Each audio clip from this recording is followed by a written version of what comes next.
Yo, what's up, everybody? Welcome back to the RSL. I'm Tasteless, and joined with me is Gemini. Hello. Gemini2. Yes, that is me. How you doing, buddy? I'm doing pretty good. Ready for another weekend of RSL here with groups C and D. Very excited. We got some great new players coming on in as well for this weekend. Yeah, it's been an amazing season so far. Super busy right now in the StarCraft world. GSL, ASL, RSL, all happening at the same time. But today we've got a new player in our group here. A new inductee to the RSL. Yeah, Shameless is going to be joining on in here to group letter C. We had, of course, GG Machine as one of the other newcomers earlier on last week, and well, he got the RSL welcome, unfortunately, and kind of got bowed out real early there to the insane group of Classic Rogue and Maro. So we'll see if Shameless has any more luck here going against Shin, Bunny, and ByuN. Yeah, this is going to be a great group overall. Again, I think everybody pretty even here. Maybe Shameless, I would put like a rank down, but Bunny, Shin, ByuN, I think these are all going to be close matches. Just a few days ago, State and I were casting both Shin and ByuN playing insane games over there. So these guys both in incredible shape. Yep, and here's the whole schedule for this month. As you can see, we are in the second week here of RSL on the 9th, and tomorrow, of course, we have Group D coming out. And then next week, we will be having a slightly different schedule where Sunday is reserved for the GSL. So you're going to be over there doing the GSL cast. So we're going to be doing a Friday cast and Saturday cast instead that week. Yeah, so be sure to join us for that. Yeah, super exciting, again, to be banging out GSL and RSL all at the same time here. So, yeah, we are going to have that Friday cast. And then it's going to be back to normal. And by the way, on the 30th and the 31st are two final days of the RSL. It's going to be much longer days, so we will be starting earlier. Absolutely. And, of course, always a big thank you to Archon Studio for helping us out. Of course, the premier tabletop miniatures game. We've got all their stuff coming on in. It's looking really nice. Ziggy is hard at work every single day painting these things like a maniac. That's right. And they look very, very nice. And I don't know, you've been doing a couple little promos for them as well, showing everything off. Yeah, we've been filming some ads for them. We're just grateful they decided to sponsor us again here. Their product is incredible. And if you're a StarCraft fan, I cannot think of a cooler thing to also spend your money on than the StarCraft Tabletop Miniatures game. I'm being serious here. Like, the figurines look incredible. Guys, we need your help. Consider signing up for our Patreon. It's patreon.com/ReviveSC2. We are a community-funded tournament. If you support us on Patreon, that money goes to the prize pool. It goes to the set we build or the sets we will build on live events. We just did our first offline event. It goes to staff. It goes to the admins who manage the tournaments. So consider supporting us. We want to have regular StarCraft content, the kind that goes on for weeks and weeks.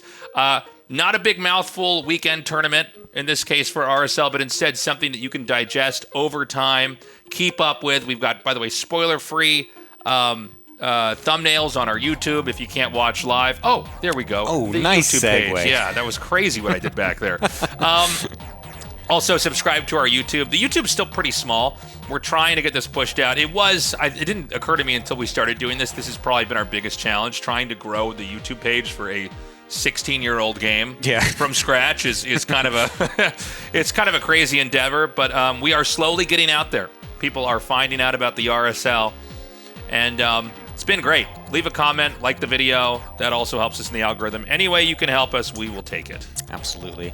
Here's the map pool so far for Season 5 as well. As you can see, we've had a couple maps voted in and out. Of course, Mothership, Taito, Citadel, and Throne of the Dunes are out. And then we have at Eternity's End, and Jesus Christ, these map names are so long. At Eternity's Edge, Exarch, and Vorzak coming on in as well.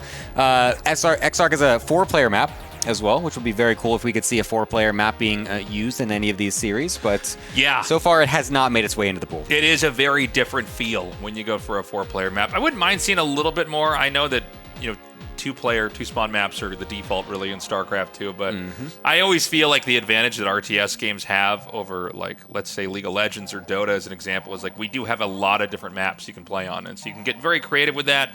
I think different types of maps. By the way, these maps are community voted in if you're a Patreon supporter of a certain tier. So I think that having new ideas on maps really is how we can celebrate an RTS, because then we learn more about how the races operate, or maybe where they're weak or strong on as well.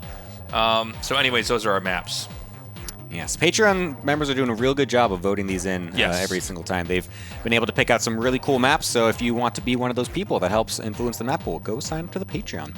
So we're going to start the evening off here with SHIN versus ByuN. We're going to be on Necropolis, then Missing You Today, and Old Republic here if we get map number 3. SHIN, by the way, playing extremely well. It's going to be very interesting to see how ByuN does against him. I think SHIN's looking better than he really has in previous seasons. So it should be a great group. Yeah, he did top the GSL group that he played in. Is that correct? I think he got first place out of the group. So yeah, crazy. He's been doing very well overall. So we'll be going into Necropolis as our first map to kickstart the day for RSL Group C. We'll see if SHIN or ByuN is going to be making it on later into the group. Okay. SHIN here in the top left. With Dark as the, the profile. It's fanboying over here. Yeah. Can't say I blame him. And ByuN down here in the bottom right. Yeah. Let's see, what happens with these two. ByuN's been in great shape as well.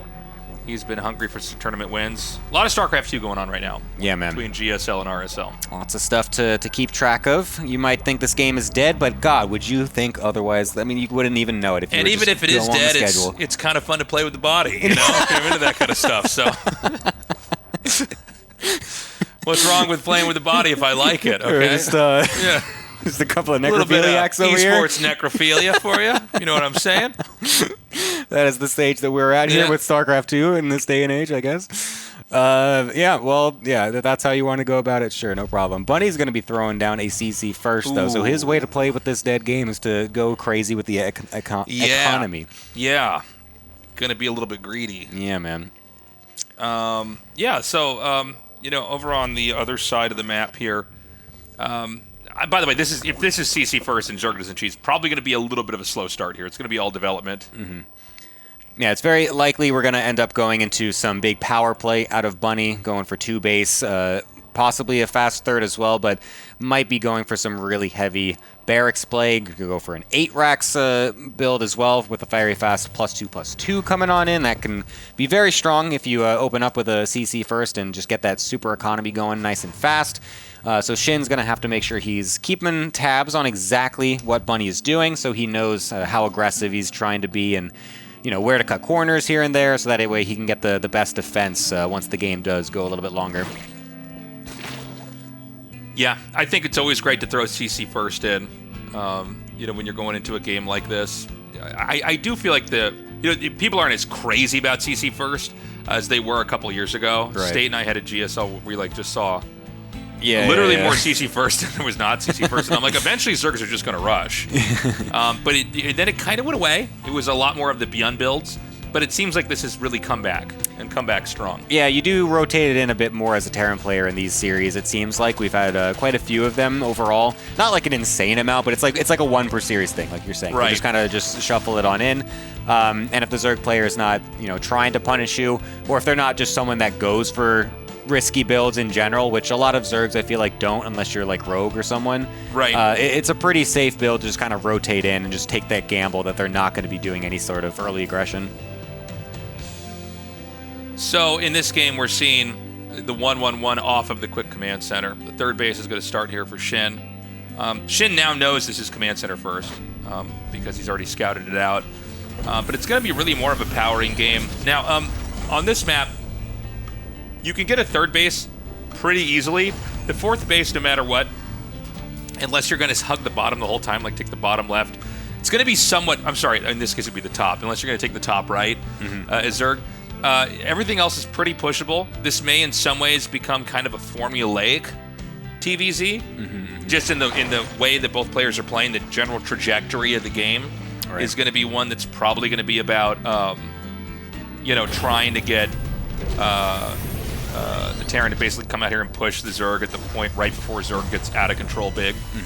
It's also interesting on this map, just the way it is made out with, there's the rocks just to the lower left a little bit, as these couple units do start to take a couple pokes, but there's some rock formations on the left-hand side that make it very difficult to actually flank an area to the bottom of this base. As you can see right here, this spot right here, it's very difficult. It makes you have to go really far around on the right side to get any sort of flank going, so if a Terran does get kind of sieged up in that left-hand side over there, it could be very difficult to actually dislodge that. So that might become a focal point a little bit later if Bunny decides to go for any sort of tank pushes or contain style aggression.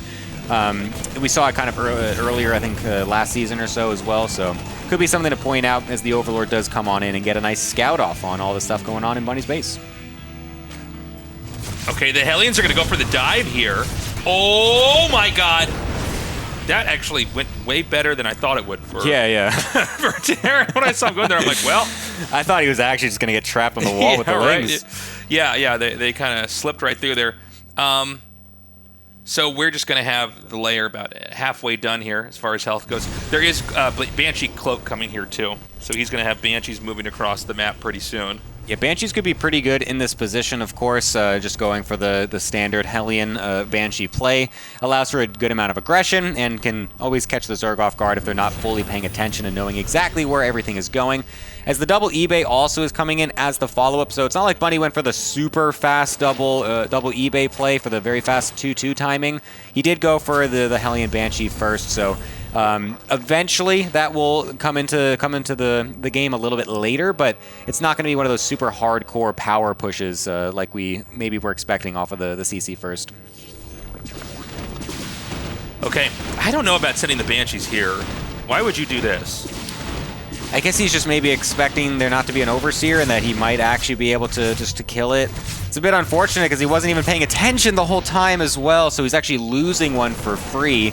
He was not expecting that many queens to come react. I mean, I guess if he were to push that, maybe it's bruised later. I don't know. I don't really like that at all, honestly. I look at that and I think, don't you want to try to kill drones with this? Yeah. I mean, you're getting no value now with those Banshees. I mean, I'm not saying Bunny, is in huge trouble here, but what a waste of Banshees, of Cloak, to lose a Banshee over that too.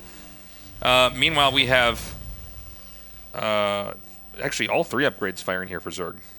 Yeah, wow. Oh, actually, one of those is the Hydra range. Excuse me, that's range. I looked at that, I was like, wow, would you look at that? It looks kind of like the other upgrade. Like, he's getting the 2 range upgrades. I was like, wow, so we actually have triple Evo? No, that's what I thought for a second. I was like, that's crazy. I never see that. That would be wild. Yeah. Unfortunately, a couple of Hellions are getting caught in the middle of the map as well, so Bunny kind of just losing units left and right for really no value. Of course, those Hellions got a couple drone kills earlier, but it's not really going to continue getting any more after that, so we'll be just kind of forced onto these 3 bases for now as he continues to try and power on up. His armory has just finished, so he's going to go for his 2-2 as well. So eventually we'll be going into that push, like I was mentioning, but just a little bit later, as he is still kind of powering up on the Marine tank for now, as the Banshee also just trying to see if they can get any sort of chip damage or just kind of pull SHIN a little thin left and right. Pull SHIN a little thin. I didn't even realize I said that. Wow. Absolute rap god over here. This is getting kind of crazy here. I'm a little bit worried for Terran. The creep spread is really good. Zerg's just cranking out these Hydras. The 5th base is being taken. You know, we saw a lot of split pushing from ByuN the other day, and it seems like we're going to see something like that from Bunny here too. Instead of actually trying to just have kind of one powerful push that can't really be contested to crush, he has 2 small forces competing for SHIN's attention on the map here. The problem is right now it seems like SHIN is swatting both of these attacks away pretty easily. Yeah, really nothing getting done here by Bunny except clearing a couple of creep tumors, which, to be fair, it's kind of what you're expecting at this point in the game. You haven't really done so much crazy economic damage to the Zerg player, so they're going to have a good amount of units out. They're going to be able to deny the different multi-prong happening, so just a couple of creep clearing squads, essentially, as he then sets up for the actual push that will be coming a little bit later. Okay, so the Lings going to do a little bit of a distraction here from the tank, but the actual push is coming up. Now, there's another Ling counterattack coming here. He's actually going to... Ooh, I like that. Gooping the eBay. And now we're going to have this beautiful Ling counterattack here. This is going to be super annoying. He's actually going to get driven away by the Marines. But again, what we really got to focus on is this push coming up here for Bunny. Yeah, that is forcing a lot of Bunny's units to stay home, which is a good thing. So even though SHIN had to run away from that position, he knows that there's a large chunk of the army that is on the other side of the map at this moment. So he has a little bit more time to kind of buy here. With the Lings, he's not going to get attacked super early, as he's just trying to spread everything out as much as possible, get a nice arc going, and also still backstab with these Lings. Okay, he's going to try to come up again.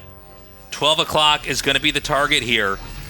And, I mean, we're looking at a nearly maxed out Bunny. SHIN has got a lot. He's got a small amount of forces that are going to counterattack. Now, remember, Bunny's going to have some reinforcements coming through here, but this is basically going to force Bunny's SCVs to head back home. The Hydras are... Oh, hold on. A huge move in here with the Banes. A lot of connections hitting on Bunny.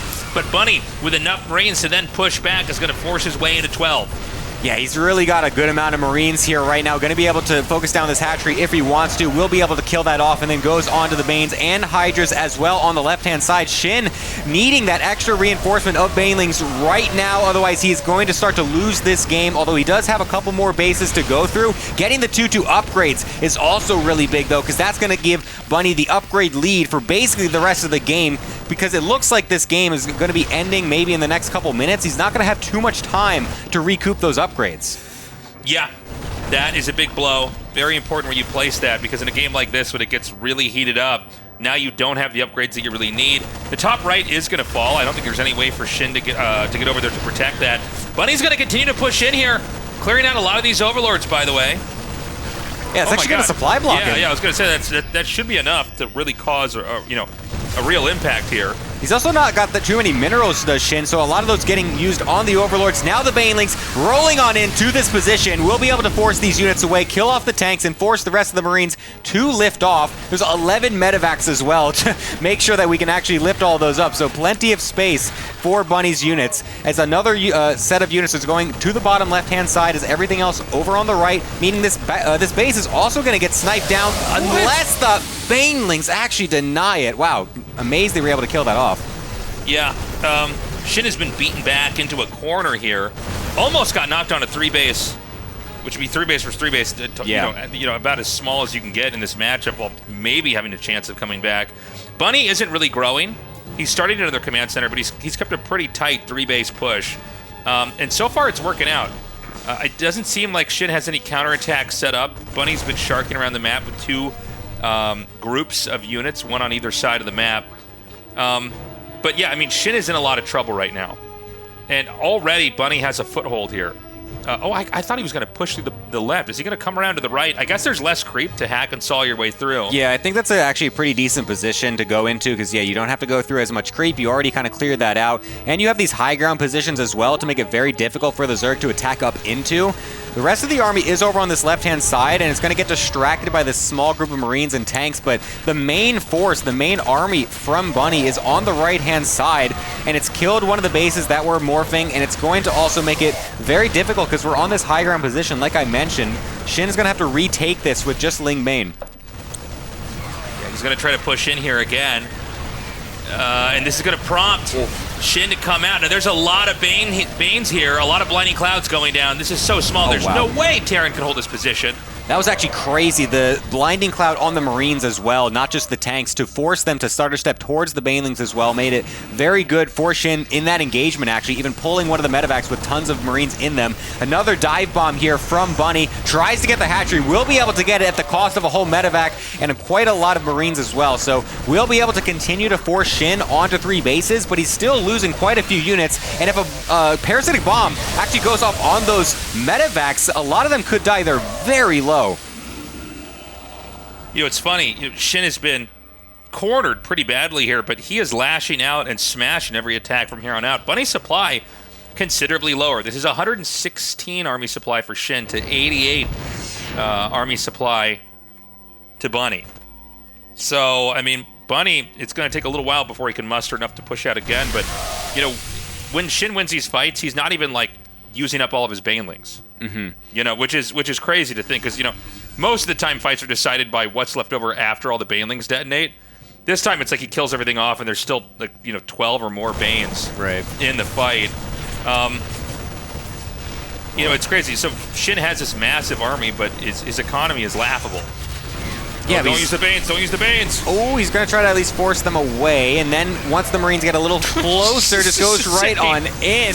There's just so much stuff here from SHIN, despite all the economic damage he's been taking, even boosting these Hydras forward to try and continue this engagement. But there's still a massive backline of tanks as well. The Marines not thinned out quite enough, and SHIN might have overstepped his welcome. Those are Space Marines, Gemini.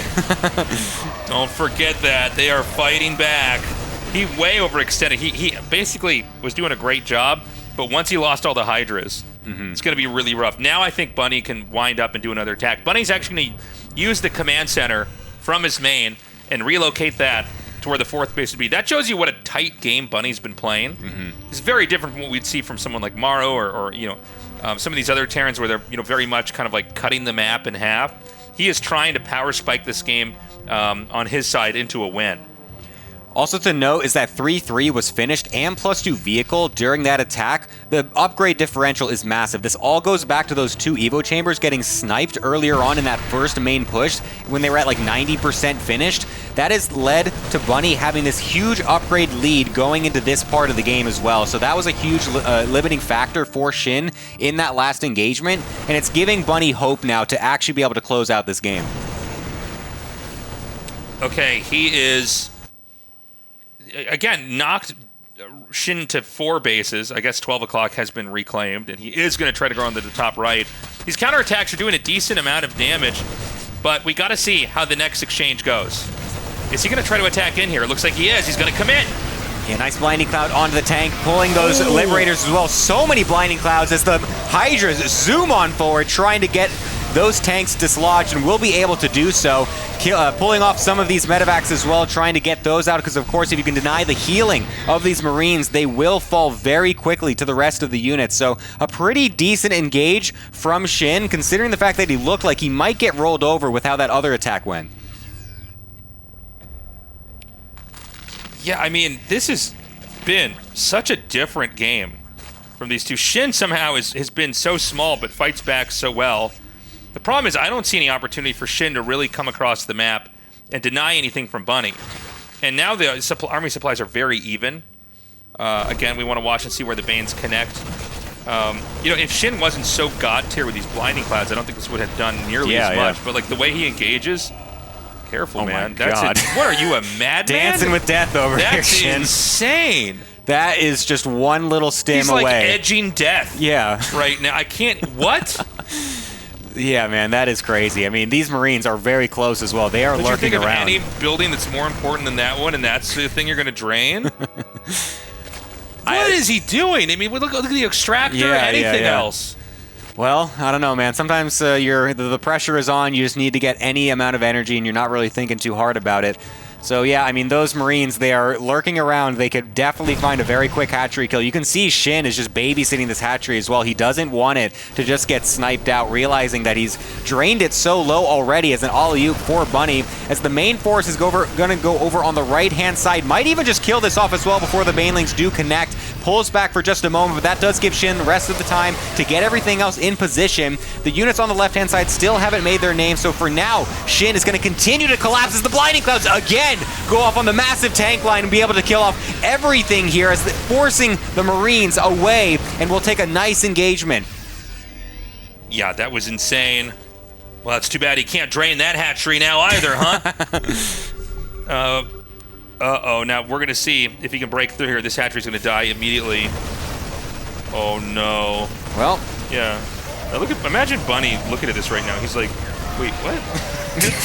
Okay. Please kill the hatchery. Oh, kill it. Oh, come on. What? What? Just click it. Why did he over-agreed on the Hydras? I thought he was going to just click the Baneling and then just go click the hatchery as well. He could get this one too. He's not going to get that one. Oh, my God. At least he clicks that. Jesus Christ. I mean, he could be putting him down onto like 2 bases right now, but unfortunately, it's not going to be the case. I'm so sad he didn't get that other hatch. So much stuff is getting hemorrhaged right now as well. He's losing way too many units. He just needs one Marine in one medevac to just go right across the map, unload it, stim it, shoot it down. It's got 72 HP, man. Oh my God, that's insane. I can't believe he didn't kill that. Oh boy. I'm just saying, I would have won this game right now. All right, if he wasn't in the seat, we had to pause the game. We're like, all right, Bunny, get up. I'm finishing this from here. I right-click on the hatchery. I don't know, man. Sometimes the pros, I feel like they do try to, like, you know, overgreed certain things. I get what he's trying to do. He's like, no, I'm going to optimally win this fight, exactly. and then I'm going to kill it. I'm like, just click kill on it. It's, you know. Well, we'll see if that comes back and bites him in the butt here, but for now, I mean... Butt bite. Yeah, man. It's not good. You never want one of those, man. No, well, you know. Look at... depends what you're into. It depends. Depends on the butt. So he's coming down now, and there's... Oh, my God. The Banes are actually stuck behind the Hydras. Yeah, you saw him, like, trying to micro those Hydras back. Unfortunately, unable to get them through. Will start to just kind of streamline them in. I can't believe he's actually going to be able to win this round. 23. I got bad news. Oh, that hatchery goes down. But you know what's not going to go down? The hatchery from earlier. Yeah, I wonder how much that would have actually even impacted anything, because I feel like Shin's army overall is still very threatening. Huge group of Marines on the right-hand side will be able to kill off that hatchery, but they're not going to have a way to get back home, I feel like, to actually defend this two-base setup, which has no command centers, by the way. They're actually kind of floating all over the place. Well, there's one on the center right. Yeah, there's one on the left as well that was floating. It's going to start to reposition as well, so maybe Bunny actually can scrap this out. He doesn't know. We need a vision check. Does he realize that those bases are there? No, he does not. Shin, you need to put this together. Shin, connect the dots. Oh, no. There's 2 orbitals as well. There's a way Bunny can scrap this out. He's got 61 army supplies still. His upgrade's still very strong. He's able to get an income. Oh, my God. I can't believe this. Oh, my goodness. Did he see it then? Oh, okay. That's a huge scout coming in from Shin right now. Shin, go back. I feel like I'm that guy in Interstellar right now behind the bookshelf. Like, no! Don't go back home! Don't go back home! Stay across the map! Oh. Okay, he knows about it. No, Shin, no! Shin! Shin! Check 3 o'clock! Don't let me go into the black hole, Shin! Please. That hatch is... Oh, okay. It got all the minerals out. That hatch is going to live on. That's insane. And then he's just gonna kill it himself.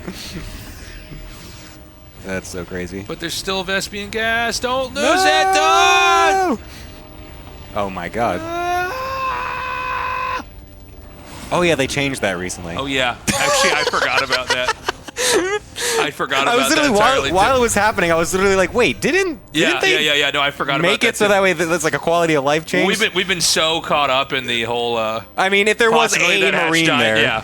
Yeah, you could still alley-oop it, but still, yeah. That's really funny. Okay, there's going to be a push coming out here. Army supplies, by the way, Bunny's much bigger. I mean, he has almost no SCVs here, too. Yeah, 19 SCVs is pretty ridiculous, but only 91 army supply. That's true. This is a 67 Marine army, dude. And just like Bunny, I knew he was going to put tanks and medevacs at some point in time. We're finally here.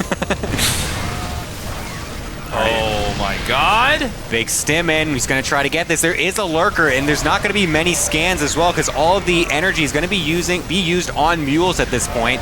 Still lots of bio, only a few Banes in this engagement, and they're stuck behind the Hydras. Are they able to get the connections? They are not. Bunny's army supply remains very large. Cannot kill this lurker, though. That thing is saving Shin right now. He's going to pull the drones. I think Bunny just won this. He's going to try to attack forward here. There's too much for Terran. Oh my God, he's actually doing it. Everything is dying. Shin's hands off the keyboard. Bunny slumps in his chair. Woo. I don't blame him, man. What an absolute chaotic game. That is an exhausting one to win as well. But I am actually amazed that he was able to pull that off, considering how badly a few of those engages actually were going for him. It felt like he was going to get knocked out. It was a crazy game. Yeah. I loved that. That was fun. Bunny at the last second managed to pull through. Shin had some great attacks. He did have some issues where, like, he'd have these fights where there's Banelings just kind of going back and forth behind the Hydras, not able to get in there and do the damage. One of those games you didn't know who was going to win until the last second, really.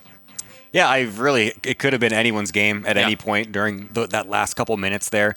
I really thought that, like, when Shin took that massive overextension as well earlier on. I'm amazed that ByuN Bunny won kind of in the way he did, because if he did win, I thought it was going to be during that time where Shin just way overextended and Bunny was able to just kind of go across the map after that, but it still was able to slug it out. Shin actually looking like he was going to bring it back towards the end there as well. Really just chaotic clown fiesta game right there. Very different game. That hatchery never actually killed off. We're going to go missing you today.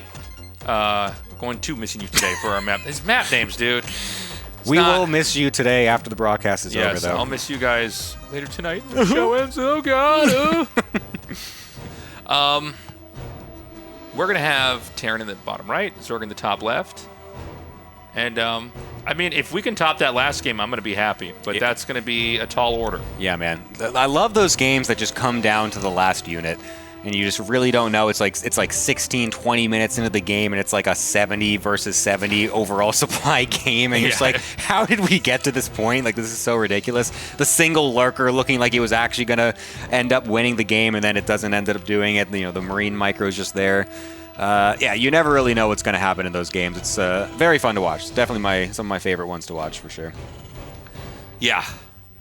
Yeah, this game, Bunny going to open up in a more conventional standard route, not too greedy, not clear obviously right now what kind of game it's going to be, but it's probably going to be basically a 1-1-1 with an expand paired with this expand a little bit later.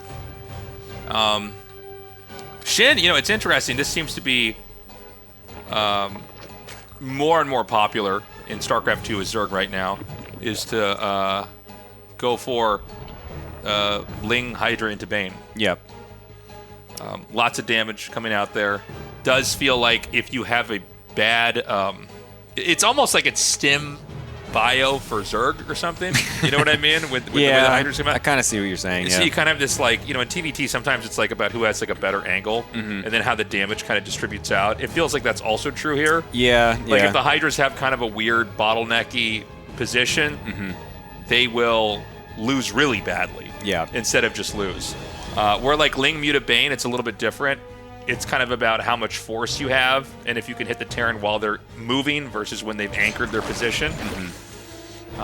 Yeah, it's curious to see just overall the development and just the different play styles that certain players play. I mean, we haven't seen SHIN just today. I mean, it's been only one game, so we'll see if he wants to bring it out this game or not. But Rogue has really been favoring that Muta style as well in this matchup. So different players, of course, have different tendencies and whatnot to go towards their preferences, so we'll see if SHIN wants to bring something like that out. Of course, it could be very interesting, as the Reaper does do the age-old dance at the front, trying to poke away at the Lings and possibly even maybe get a drone. We'll see. Yeah. Nice. Oh, boo! The drone lives. Not interesting. Not interesting. Okay, so we're going to go into double CC. And I think this is going to be, whenever you see this, it's almost always going to be an 8 racks push later on. +2, 8 racks push. Yeah. Likely going to be some Hellions again coming out of Bunny. Likes to go for that. It's basically the stock standard for the Terran. You want to be able to get some sort of control on the map to deny creep and all that stuff. So Hellions will be coming on out. We'll see if he wants to go for 6 or 8 to go a little bit more heavy and maybe want to suicide them for an actual crazy drone kill or something like that. Yeah, we'll see from Zerg what exactly the plan is. We're still at a phase right now. It's developing. There are more queens and creeps getting spread, and we're getting the necessary upgrades you can get at that time. But there's several ways to approach this game. I don't think there's like one correct way to fight 3 CC into 8 racks, right? There's like many ways to hold that, including cheeses.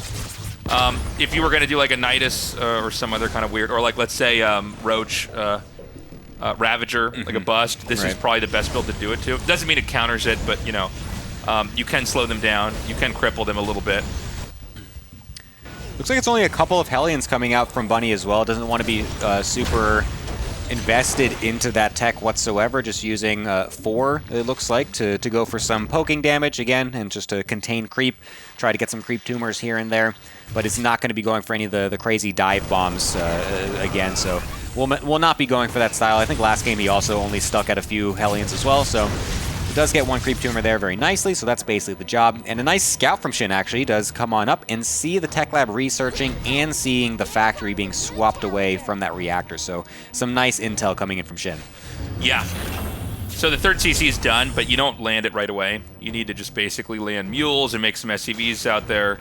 This is one of like the most fine-tuned builds at this point in time. Like we've been casting people play like this for a while. Honestly, I've always said if you wanted to like have a build to copy, to play StarCraft 2 at now as Terran, I think this is the build versus Zerg, obviously. Yeah.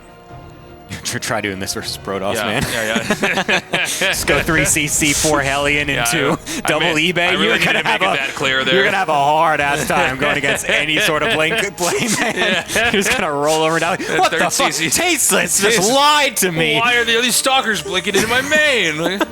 I thought this guy knew what he was talking about. What the hell? I was like, this is definitely the build you want to try in StarCraft 1 versus Protoss. Just dies to 2 Dragoons. Yeah. Oh my god. Immediately you get killed by DTs. I'm like, oh, sorry, wrong matchup end game. My bad, guys. I should have said that in the cast. Pretty sure you want to do this against Orc as well, you want to try this in Command & Conquer Tiberium, son. So, big counterattack here. Ling's getting killed. CC's going to have to be lifted. It is going to be a deny on the 4th base. Yeah, we'll be able to kill that double off. deny! Oh, wow. Oh, why did you remake that nice. Shin? Why would you do that? That was a kill, actually. Yeah, trying to be deny to a kill. It's better than even killing it. Bunny's so good! Shin played himself. He's so good! Well, I can't believe he canceled and then remade on the spot. I don't think I've ever seen that, actually. How fast are you? You're remaking your bases before the fight's even done. Didn't even look like it died yet. Like, the animation didn't even clear out yet that it died. Yeah, it looked like we had rewinded the game a little bit back there.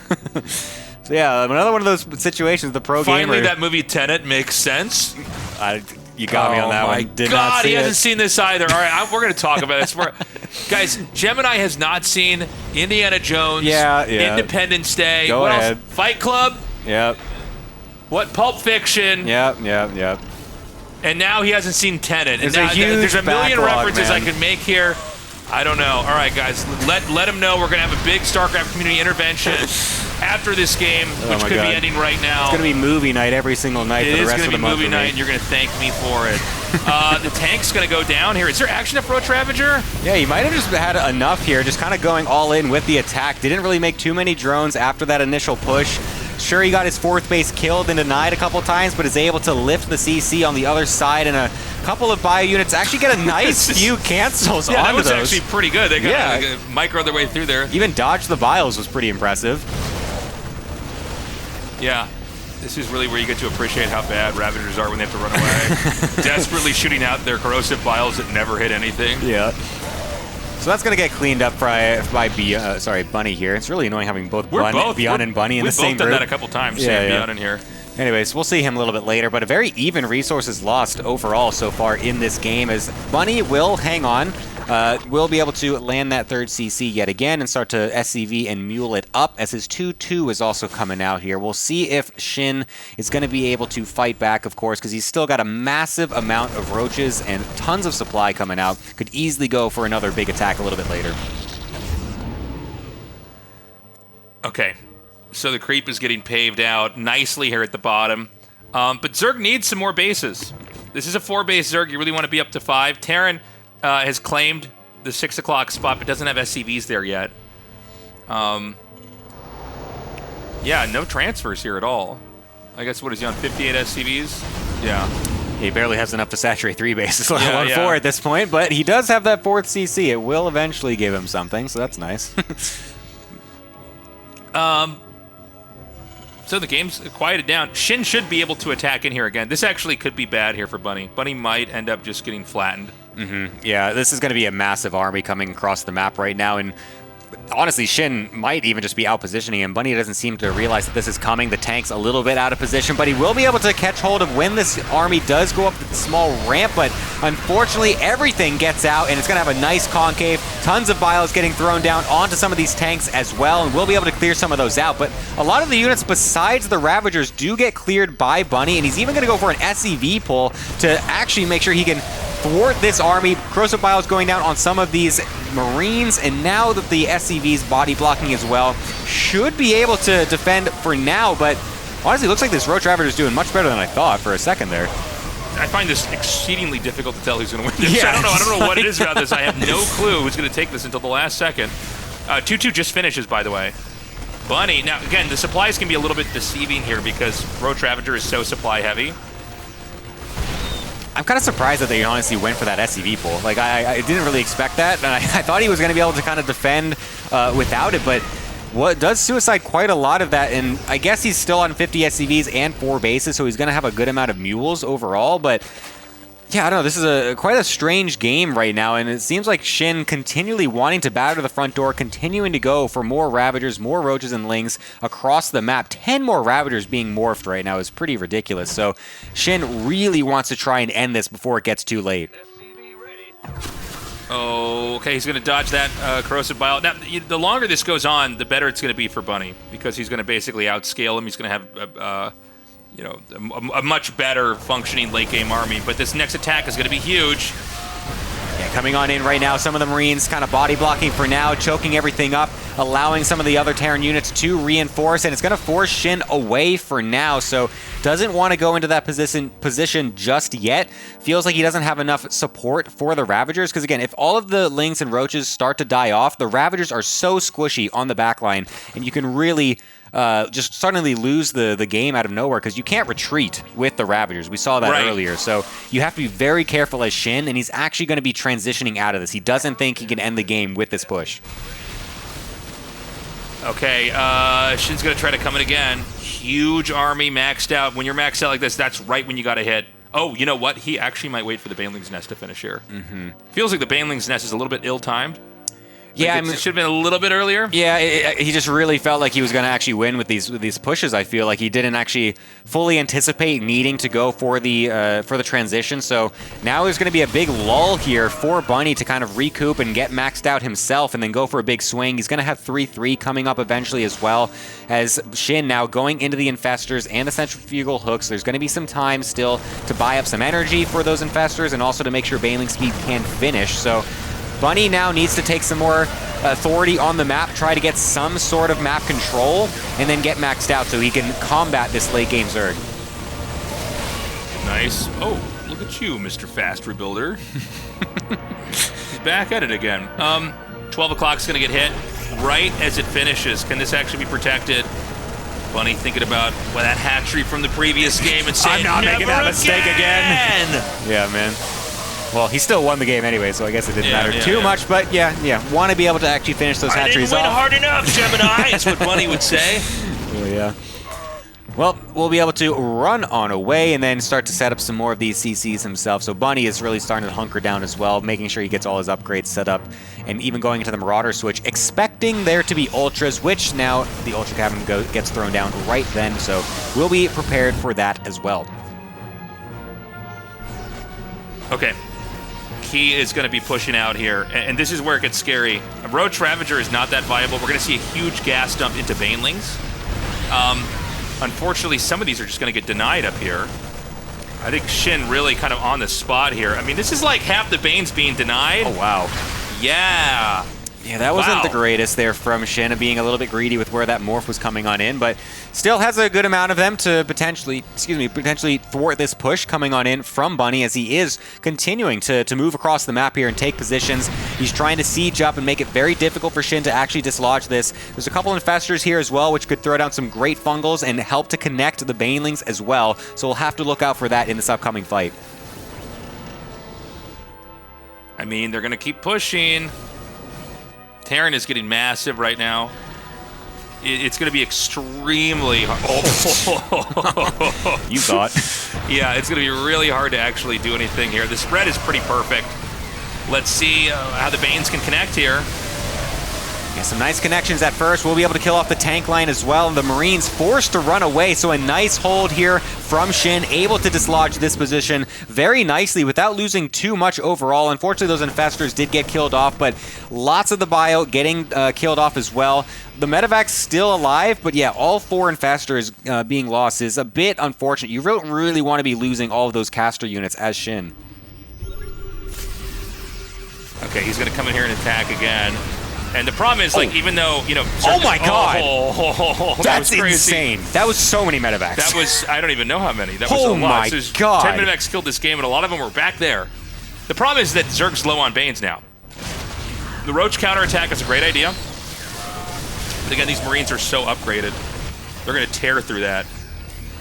Base getting denied yet again, as the Roaches will be able to get killed off by the Planetary Fortress and the reinforcing bio. Bunny is a killer this game.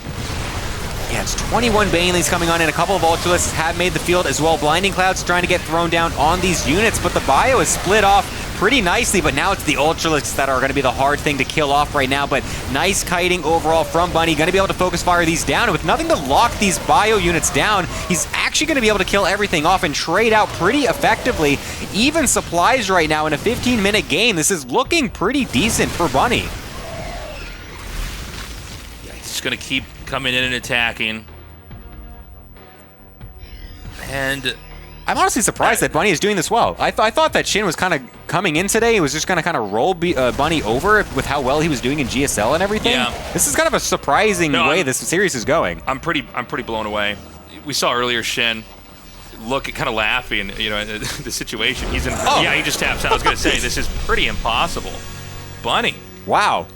Bunny playing amazingly in that game. Yeah, that had to be some of the best play I've seen from Bunny in a very long time. I think so. Bunny has been this kind of up and down player in the history of StarCraft, where he's had a couple moments where he was doing really well, like you mentioned before, like that CC first meta into those like 2 base all in kind of, or like 8 racks pushes and stuff like that. He really thrived during that era. But then he kind of dips down again, kind of just disappears a little bit, doesn't really have great results. And now here he is coming in with some really good play against a player that's red hot from their GSL group. Yeah, I mean, he played really impressively. I love the way he was able to hold off the Roach Ravager. There was a couple moments it looked like that was going to be enough to break him. Excellent control. The pushing was amazing. I don't think that SHIN really played poorly at all, to be honest. Yeah, maybe being a little bit lackluster on the Infestor control in a couple of the engagements maybe made it a little bit difficult for him, so a couple of sloppy engages overall. But, I mean, yeah, Bunny definitely coming in, showing that he's here to play for RSL Group C. Yeah. Guys, check out our merch at TastelessThreads.com. We've got esports-related stuff, stuff related to me, or if you want to just get like an RSL hoodie, go for it, man. We got all sorts of RSL stuff on there. If you're a Patreon supporter, it is a discount. I can't remember how much it is, though. 20? What? Something like that? That's too much. That's highway robbery. So yeah, go to TastelessThreads.com. We're gonna take a short break, and when we return, I got Elmer Fudd voice here. We'll be right back. Hey guys, Tasteless here. I wanted to show you our Terran set for the StarCraft Tabletop Miniatures game. You can see we've got all the pieces assembled here. It comes with 12 Marines, 3 Medics, 2 Marauders, 1 Sentry Drone, and then the final piece is Jim Raynor here. Each Marine in the set has a unique loadout. Over here, you have the Raynor's Raiders version of the Marines. Each one with a rifle and a bayonet attached. But honestly, these look incredible. The amount of detail is insane. Like we've said before, these look exactly like what you see in the cinematics for StarCraft 2. Now it's important to remember, as amazing as this looks, this is more than just a bunch of cool figurines. This is actually a game. Each figurine comes with a corresponding card. So this is Jim Raynor, and you can see on the card his different attributes listed, what he's able to do, and this is what you'd be using when you're actually playing against your friends. So just like in the game, you're able to get different upgrades for each of the units. So for the Marine, if you flip the card around, you can see you can go for combat shields, grenades, or other various upgrades, which are going to change the whole experience of what you're having when you're playing the game. When a game starts, you get minerals and Vespian gas. The units cost minerals, the tactical cards cost Vespian gas. Take a tactical card, flip it over, you'll see exactly what abilities that tactical card gives you. In order to get started, go to the StarCraft Tabletop Miniatures game website. There you can find the game rules, but also the army builder. From there, you pick a faction, how many minerals and Vespian gas you get. You spend those minerals and Vespian gas to unlock units and tactical cards. And from there, you're ready to go. For more information, sign up for the newsletter on Archon Studios' StarCraft Tabletop Miniatures game website. Check it out.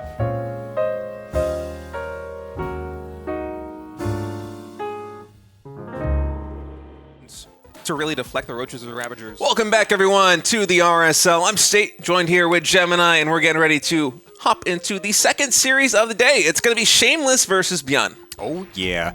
Welcome, by the way, Say. This is your first day of the new season, isn't it? Yeah, I've been missing you guys. Welcome on back. Yes, we have you coming on in. And yeah, Shameless versus ByuN as our first match for State here today. A nice little PVT. Are you excited here? Because this is a newcomer to the RSL. Yeah, I'm really excited. I actually have never seen Shameless play before. I've seen the names pop up in brackets, but no games that I've seen, no games that I have cast, and so I'm really excited to see what he's going to bring to the table. And unfortunately for Shameless, this is a pretty tough group. I mean, SHIN, Yeah. ByuN, names. you and Tasteless were just talking about how you always... Dude, it's so hard. They're so similar. It's ridiculous. Bunny and ByuN, oh my goodness, tongue twister. Yeah, this is a tough group, especially with everybody competing in the GSL these days. So let's see how Shameless, the newcomer, is going to hold up. I'm off to a great start, aren't I, Gemini? I love that. That's awesome. Oh my god. Anyways, yeah, Shameless versus ByuN coming on in on Old Republic as our first map. Very curious to see how this one goes. Shameless, someone that has been kind of on the up and up the last couple of years, playing in a lot of the Open Cups, and the Wardy TVs, and the Roddy doing the big brain bouts every now and then as well with him. He had actually a very decent run recently. I think just in one of the Monday nights a couple days ago, he beat ByuN, Classic, and Hero. Oh, wow. Back to back, which is kind of crazy. I didn't actually notice this until a little earlier, but yeah, that's a pretty crazy run from Shameless. He's been having more and more of these series lately where he does kind of upset some of these top dogs. So we'll see if he can continue that consistency. That's always the problem with some of these newer up-and-coming players, is that sure, they might be able to take a series here and there, but can they keep doing it consistently in these big tournaments? Yeah, it's awesome to have a new face here in the RSL. Shameless is going to spot the SCV, and look at this SCV just completely safeguarded by the engineering bay right in the center. God, I hate that RNG, man. It's so annoying. We'll be able to eventually pull that thing away, but yeah, that is going to be very annoying as Shameless. I never like those eBay blocks, man. Yeah, they kind of throw a wrench in the works for absolutely everything in terms of your timings, but I like the response that Shameless went for. He had a proactively there on the low ground. Was that the natural expansion the moment the SCV came in, and then 5 probes able to take that down. ByuN really walking a fine line. That cancel was very close for a moment. I thought Shameless might actually get the kill. Thought it was going to be another one of those pro gamer moments like we had last series. Yeah. With both Bunny and ByuN. It was Bunny and SHIN. This is going to be so hard today, man. ByuN and Bunny is just the worst two pairings. Anyway, so yeah, we're going to be just going for a normal standard style coming from both these players. Basically, of course, the eBay block making it a little bit awkward, but Shameless going for the pro pull method, doesn't want to take the forward third like we see some players try to go for. I personally kind of like what Shameless does with this. I feel like I don't enjoy watching the forward third games just because it feels like it's so vulnerable. Like, the Hellion can come in a little bit later and make it very difficult. I feel like it can just be something that you can avoid overall. And just going for the pro pull, it's not the worst thing, I think. Because, they have to waste resources going for the eBay block in the first place. So I feel like it kind of evens out overall when they go for this reaction. Yeah, I agree with you, especially if you have a probe already in the natural expansion. Right, yeah. I feel like sometimes if you scout your natural expansion a little bit too late and see the engineering bay's already halfway done, well, then you don't really have much of an option, right? So in this case, it's actually going to be a 3cc opening here for ByuN, playing quite greedily, whereas Shameless opting for a Stargate play. Wow, okay. So you don't see very often in modern PvT. We did get a couple games of Stargate PvT in GSL over the past few weeks. So maybe a little bit of a resurgence with this opening. We'll see where Shameless wants to go with this. Yeah, this is interesting. Both some pretty unorthodox builds coming out from both players here with the 3cc and the Stargate. So I'm very curious to see how this interaction plays out. Going to be an Oracle coming out first from Shameless as well. Not going to be going for a Phoenix opener, which sometimes you do see with the Stargate as well, going into like Phoenix Colossus or something like that, with the Phoenixes to deny any sort of aggression or drops coming out of the Terran. But luckily for Shameless, it's not going to be that. So it's not going to it's not like he's wasting a Phoenix opener against someone who's not even going to be harassing him in the first place. So we'll be going for that Oracle, and we'll likely get the scout off that it's 3cc about as early as you can with this type of opener. Yeah, and I wonder if Shameless has caught wind of this, because there are way fewer Marines than there should be here on the low ground right now. The barracks are very delayed, and actually the count is such that I wouldn't be surprised if Shameless just jumped on top of these Marines with the Adepts and the Stalker, came in with the Oracle, and just try to take this down, because there is no bunker right now for ByuN. All right, here comes the Oracle. Only 5 SCVs left standing. Oracle's going to micro back. Some more Marines going to re-join from the main base. That will deflect Shameless for now, but honestly, for those 2 early Adepts, a great trade here for Protoss, getting the confirmation count as well in the 3rd CC. And still no bunker here in the natural expansion, so Shameless could do some micro with the Stalker, get even more damage done. Yeah, I do like that play from Shameless, just kind of bringing it to ByuN a little bit, not like kind of shrinking in the, you know, the threat of how good ByuN is and just the caliber of player that he is. So Shameless, you know, doing what he thinks is the correct play and doing a bit of an aggressive opening play right there. So, you know, some players that are maybe not as experienced or not as used to playing in the huge tournaments or whatever might be kind of wary to go for a side of kind of a play like that, but overall pretty nice poke there, getting those 5 Marines and of course forcing the reaction from ByuN here as well. Unfortunately, can't get a few more SCVs as that turret is nicely placed, but yeah, overall I like the play style coming in from Shameless so far. Yeah, it's an excellent start for him. There is a bunker finish now, the natural expansion of ByuN, so Shameless will no longer get any damage in with these Stalkers. And the adaptation, after scouting the 3rd CC, has been a forge and a very fast 3rd base follow-up here for Protoss, as Shameless is continuing to power up. Oracle scouting the main base once more, and here with the Revelation, just able to identify exactly what kind of structure ByuN is going for in terms of his macro game plan. And it's a very standard build here for ByuN. Yeah, we'll see how aggressive he actually wants to be once all these barracks start to kick in and once his bio count gets pretty heavy. But for now, Shameless is going to be just sitting back, getting his blink finished up here, going into a 2nd forge quite quickly, actually. Obviously, he knows that it's 3rd CC, very fast from ByuN as well, so he's taking that into calculation, knowing that he can go for a much faster 2nd forge, knowing that there's not going to be as much crazy aggression coming his way. So he's got room to move in that regards. Going to be doing a little bit of blink pressure at the front, trying to chip away as many units as possible, and then just blinking back the Stalkers that are weakened, knowing again that there's going to be no early stim coming out or anything like that. He's not going to waste all of his health trying to stim right now when the medevacs are not going to be near coming out. So I like this play from Shameless. He's just kind of being in ByuN's face, is not being threatened by the fact that, you know, ByuN is a very you know, threatening player overall. So this is looking good for Shameless. Yeah, especially with how delayed the medevacs are with the opening that ByuN had went for. 3CC into 3 racks, then taking up into the medevacs means that these Stalkers are getting a lot more damage than they would in a normal macro PvT. And as a result, Shameless feels confident enough to not go into splash damage yet. He's taking the 4th base, only just now took the 4th assimilator, and that's the cue for him to build the robotics facility. Up until now, it's just 2 forges, excuse me, a ton of gateways, and a very low-tech army. That should work against the smaller grouping of bio that ByuN has, because it still is only 7 minutes into the game, but pretty soon I think Shameless is going to start adding in Colossi or some other splash damage. Yeah, you definitely need it once the game goes a little bit longer. Shameless continuing to do a pretty decent job of picking off units here and there. Starting to lose a few Stalkers, though, on the trade is not exactly the best, of course. You want to be able to keep all of those alive, and with Blink off cooldown, you should be able to actually do so. Nice little scouting probe. We'll see that these units are coming to the right-hand side, so Shameless will start to set up a flank as well, as the majority of his units go over towards the right, but then the flanking Zealots on the top will be able to section off a few of those bio units and actually force ByuN away. Oh, that was an awesome split by Shameless, intercepting the reinforcements. And now the Stalkers can blink forward and one-shot the medevacs when they get into range. Bit of a sloppy engagement right now by ByuN, and Shameless making him pay for it. That was about the best trade you could possibly hope for, with a pure gateway army, Stalkers and Zealots attacking in to a Terran that has been mustering for 7-8 minutes now. Yeah, that's very nice right there. Wow, very fast. 2nd starport coming out as well from ByuN. He's kind of sniffing out this Colossus transition and wants to get ahead of it before it can actually hit the field, hoping that he can just get a ton of medevacs set up first from the initial starport and then just flood with Vikings afterwards and just really make it so that way Shameless can't get anything done with this later Colossus transition. Yeah, and I love the way that Shameless is playing the Colossus transition as well. The moment the robotics facility was done, hold that second. Hold that thought for a second. He's going to recall out of this.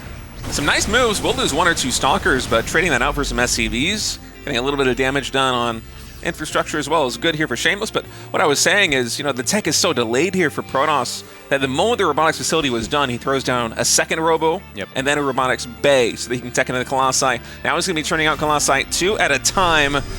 And ByuN, this is his window to get some damage done. The bio is now reaching critical mass. We still have just a purely gateway army here on 7 gates for Shameless, and so the engagement is going to come through. Some Widow Mines being added now into the composition of Terran, and that force would actually making it a tough angle for Shameless to attack into. Yeah, so the Nexus, it will get canceled. He just created his own bottleneck there with the force field, allowing the Widow Mine to get as much damage as possible on those Zealots, so not a great trade. Forced to cancel that base as well, and he's really just trying to buy as much time as he can so that way these Colossi can actually hit the field and get into this engagement. He's setting up another flank with Zealots on the top-hand side as the rest of the bio is trying to come on in here. An unburrow from the Widow Mines as well, waiting to get their opportune moment. We'll be able to get just a Zealot or two, but now the Colossi are here. This is what Shameless needs to swing this fight. Colossi are finally entering the engagement right now, but the Zealots on the front line, they are slowly dissipating, and so you have to be very careful right now. As Protoss, and actually, look at how many units got caught a stasis war during all this engagement. That might have been a difference maker for ByuN had they been able to join forces a little bit sooner, but instead, for now, ByuN just going to regather his forces at his 4th base, continue to build right up. I like that scouting factory as well. You don't normally see that as much. I feel like you normally still see it, you know, making some Widow Mines here and there or whatnot, or just kind of forgotten about, but I like that he's just using it to see if any Zealots are coming out from a different path and just checking all the different counterattacks. Because this map is very large with lots of different counterattack positions as well, so it's very nice to be able to keep tabs with that as much as possible. You can even see him putting random sensor towers in different locations as well to make sure he can see where these different run-bys are coming from, because it becomes such a hallmark of the mid-game PvT style. You need to have Zealots running all over the place. You need to be counterattacking and trying to break the Terran down, because if they can get the crazy max late-game Terran army, it can get very difficult to actually engage. Zealot earlier got a glimpse of the drop in the natural expansion here of Shameless, but I'm not sure he noticed it in time. Instead, the drop now getting a lot of damage done on these gateways. Disruptors are going to finish out the robo base momentarily. It'd actually be a good shot on the Marines. A lot of Marines getting taken out, but this is going to open up an angle here for the Vikings and Marauders to take down the full frontal army here of Shameless. This Nexus, once more, it might get canceled, but another good disruptor shot. Is it going to be enough? Yeah, honestly, everything is starting to get killed off, though, because the bio is getting pretty weak. There's only a few medevacs there to be able to heal everything up, and the reinforcements from Shameless will be able to chase down a few of the Vikings as well, which is very nice, of course. If you want to keep those Colossi alive, you got to be able to keep that Viking count as low as possible. So a nice overall trade at the back end, but I feel like ByuN still did a pretty decent amount of damage in the natural and also killing off quite a few of the units at the front. You can see the resources lost favoring ByuN right now so far in this game, and I think he should be able to stay pretty composed overall once he starts getting his ghost count pretty high as well, and even transitioning into the fleet, not the fleet beacon, the whatever you Fusion call it. Core. Fusion Core, thank you. Oh my god, I lost it for a second there, but will get the range for Liberators eventually as well. Yeah, ByuN just trying to get a little bit more damage done with this drop. Only 1 medevac remaining in the dead airspace near the natural expansion of Shameless. So the game's going to quiet down for a moment. Protoss continuing to macro up, expanding into the bottom right corner of the map, really taking the entire bottom side. As ByuN's building additional command centers, trying to get set up for a longer, more macro game. I think ByuN was hoping to try and close this one out a little bit earlier, but Shameless has just been so resilient with his gateway-heavy style, and some really good disruptor shots have anchored the defense so far for the young Protoss. You don't see the Disruptors playing, I feel like, as much overall in the PvT matchup, just because they have been nerfed a little bit. They do not one-shot any bio units anymore except for the Marines, so the Marauders and Ghosts now as well are very, they're pretty beefy against the Disruptors, but Shameless going to be going for that style this game, and I do love to see it. They're some of my favorite units to watch. We have a couple of units gone both sides of the map in both players' main bases, just killing every tiny little thing they can, just trying to stretch each other thin. But not too much insane damage getting done either way from those, as Shameless does start to position up on this top side, trying to bait these units into his disruptor shots, but a nice focus fire from ByuN, and then a nice split on the back end as well to make sure that these disruptors are getting nullified. Yeah, good engagement thus far by ByuN. Shameless maybe a little bit too forward with those disruptors with the initial shots, was not able to make the magic happen. It's now Liberator range coming in. Big tech switch underway here for Terran as ByuN throws down 2 additional command centers, make that 3 additional command centers while expanding to the 3 o'clock expansion. And right now, Terran's army is looking very formidable to me. I think without these disruptors landing good shots, they're going to be a lot of trouble here at Shameless, and that was one good shot there for the disruptors, but it's going to come at a cost here. ByuN just charging through, able to take down every single one. Now the standing army of Terran, much more impressive than what Shameless has mustered. Keep in mind, just those 2 robo facilities in terms of splash damage. We have no Storm, we have no Archons. Disruptor count completely reset. We're going to double down, make that triple down on the robos. Yeah, I was kind of waiting for this, actually, considering he was going so hard into this, and with how many bases he's set up as well, going for triple disruptor is honestly not a bad call. You want to be able to reinforce this as much as possible. You don't want to get stuck just getting your disruptor count reset like that. So I do like that he's going for it, just kind of hunkering down, going for the late game at this point, getting all that extra production coming on out. ByuN also getting those extra CCs, like you mentioned, so he's really going to start to be able to kind of suicide some of these SCVs as well and just focus on the mules for his economy, and then his army can get absolutely massive. Huge attack coming in from Shameless, but a flank comes in from ByuN on the left-hand side as well. Disruptors getting jumped, and now the rest of the army is going to as well. Everything melting, a massive flood of Zealots coming in for the reinforcements from Shameless, but this army from ByuN is not dying. That was the perfect engagement for ByuN. I mean, just a masterclass of positioning, pouncing on that army from 2 angles. Shameless didn't stand a chance on the defense there, and that's going to be GG. ByuN taking game number 1. Oh.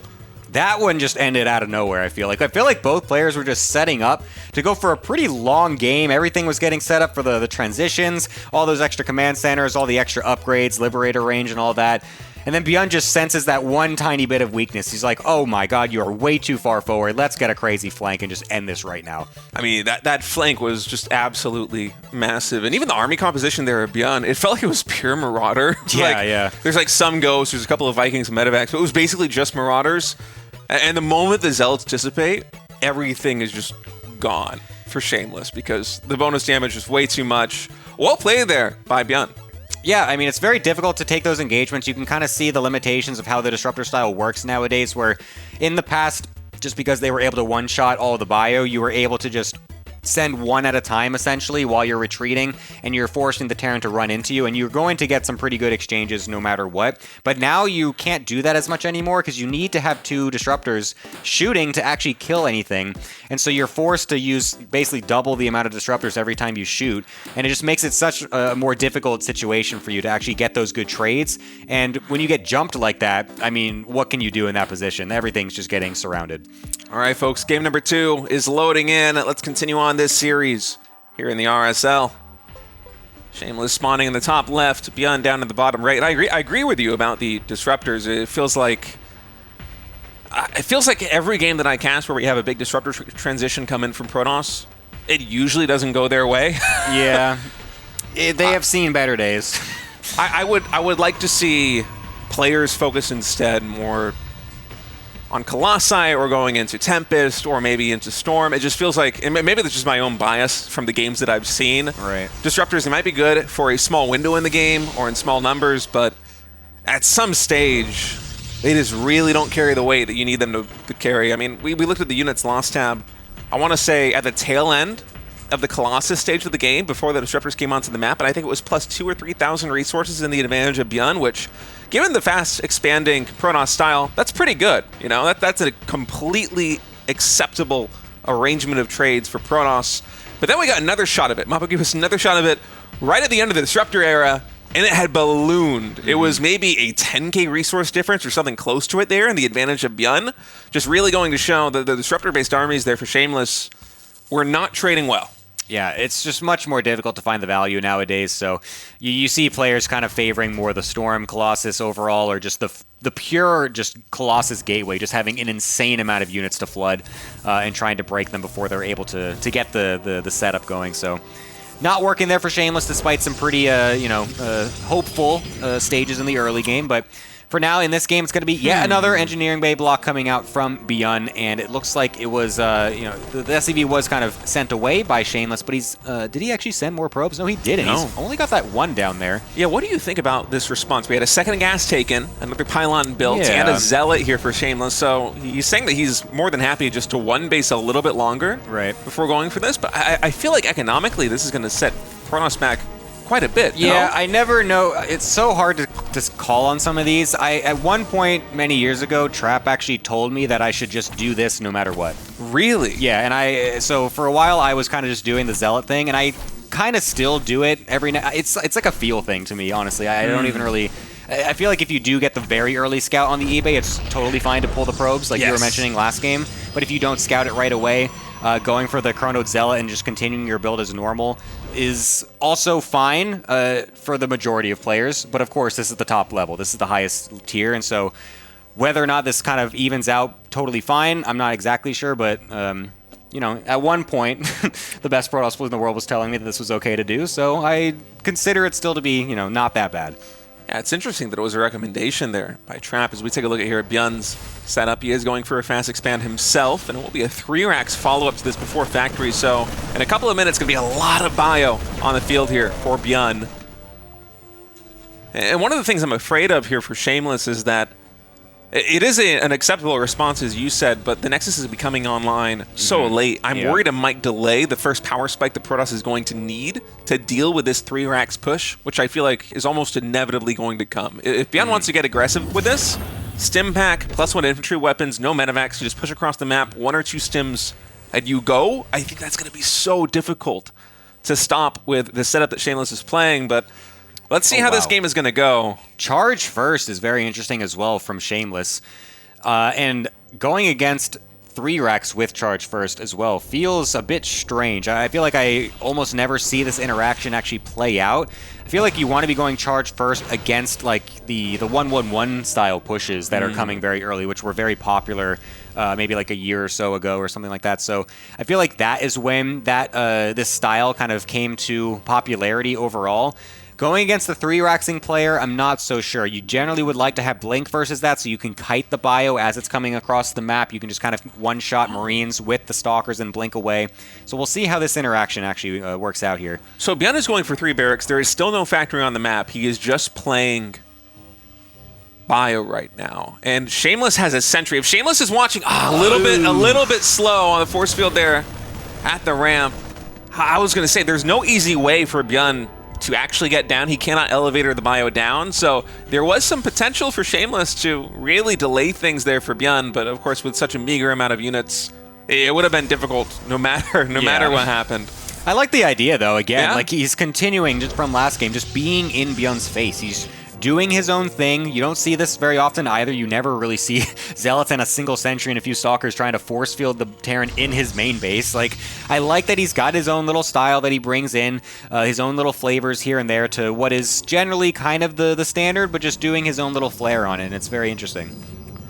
All right, well, here comes the bio push. Let's see how Charge is going to fare. Guardian Shield going to pop right now. Zealot's a little bit too far in front for that. Force field not really able to catch too much of the bio, but I think Shameless has enough units here on the field, especially with the Marine count dissipating now, that he can usher this all the way back to ByuN's side of the base. And what is that on the minimap? Do we have a proxy gateway for Shameless? Oh, he is getting aggressive with this. This is very interesting. I mean, I feel like you don't normally ever want to be attacking into a 2-basing Terran just because it's generally pretty easy for them to defend on those 2 bases. They could even pull SCVs and just send them right across the map if they kind of thwart your push as well.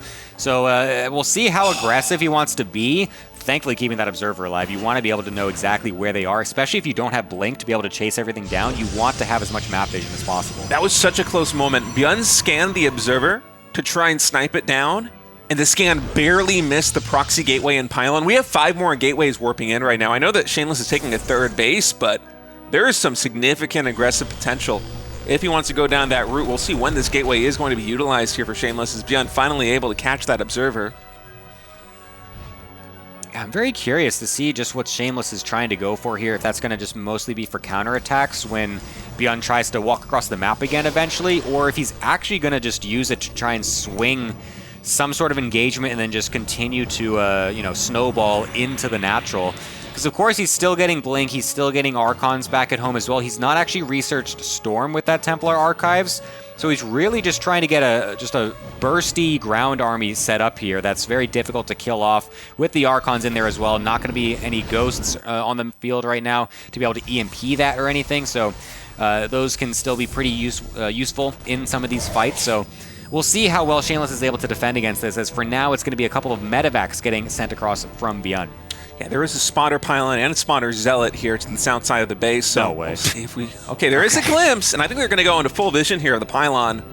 Not sure if Shameless would have noticed them just barely skimming that zealot, but certainly going to see the medevacs flying into the main base now. And yeah, there's the reaction by Shameless. Even throwing down a forge, as you know, knows that ByuN is focusing a little bit more on some harassment options as opposed to a full frontal attack. And actually, look at this, coming in from the low ground too. He might be able to snipe one of these medevacs or at least get it heavily injured in the dead airspace. Oh, that sentry body blocked the Stalkers, unfortunately, for a moment there. Oh, but he's actually going to boost away! I don't know if there's a full dead airspace there from Stalkers. I think he, especially with two medevacs, because they collide with each other, right?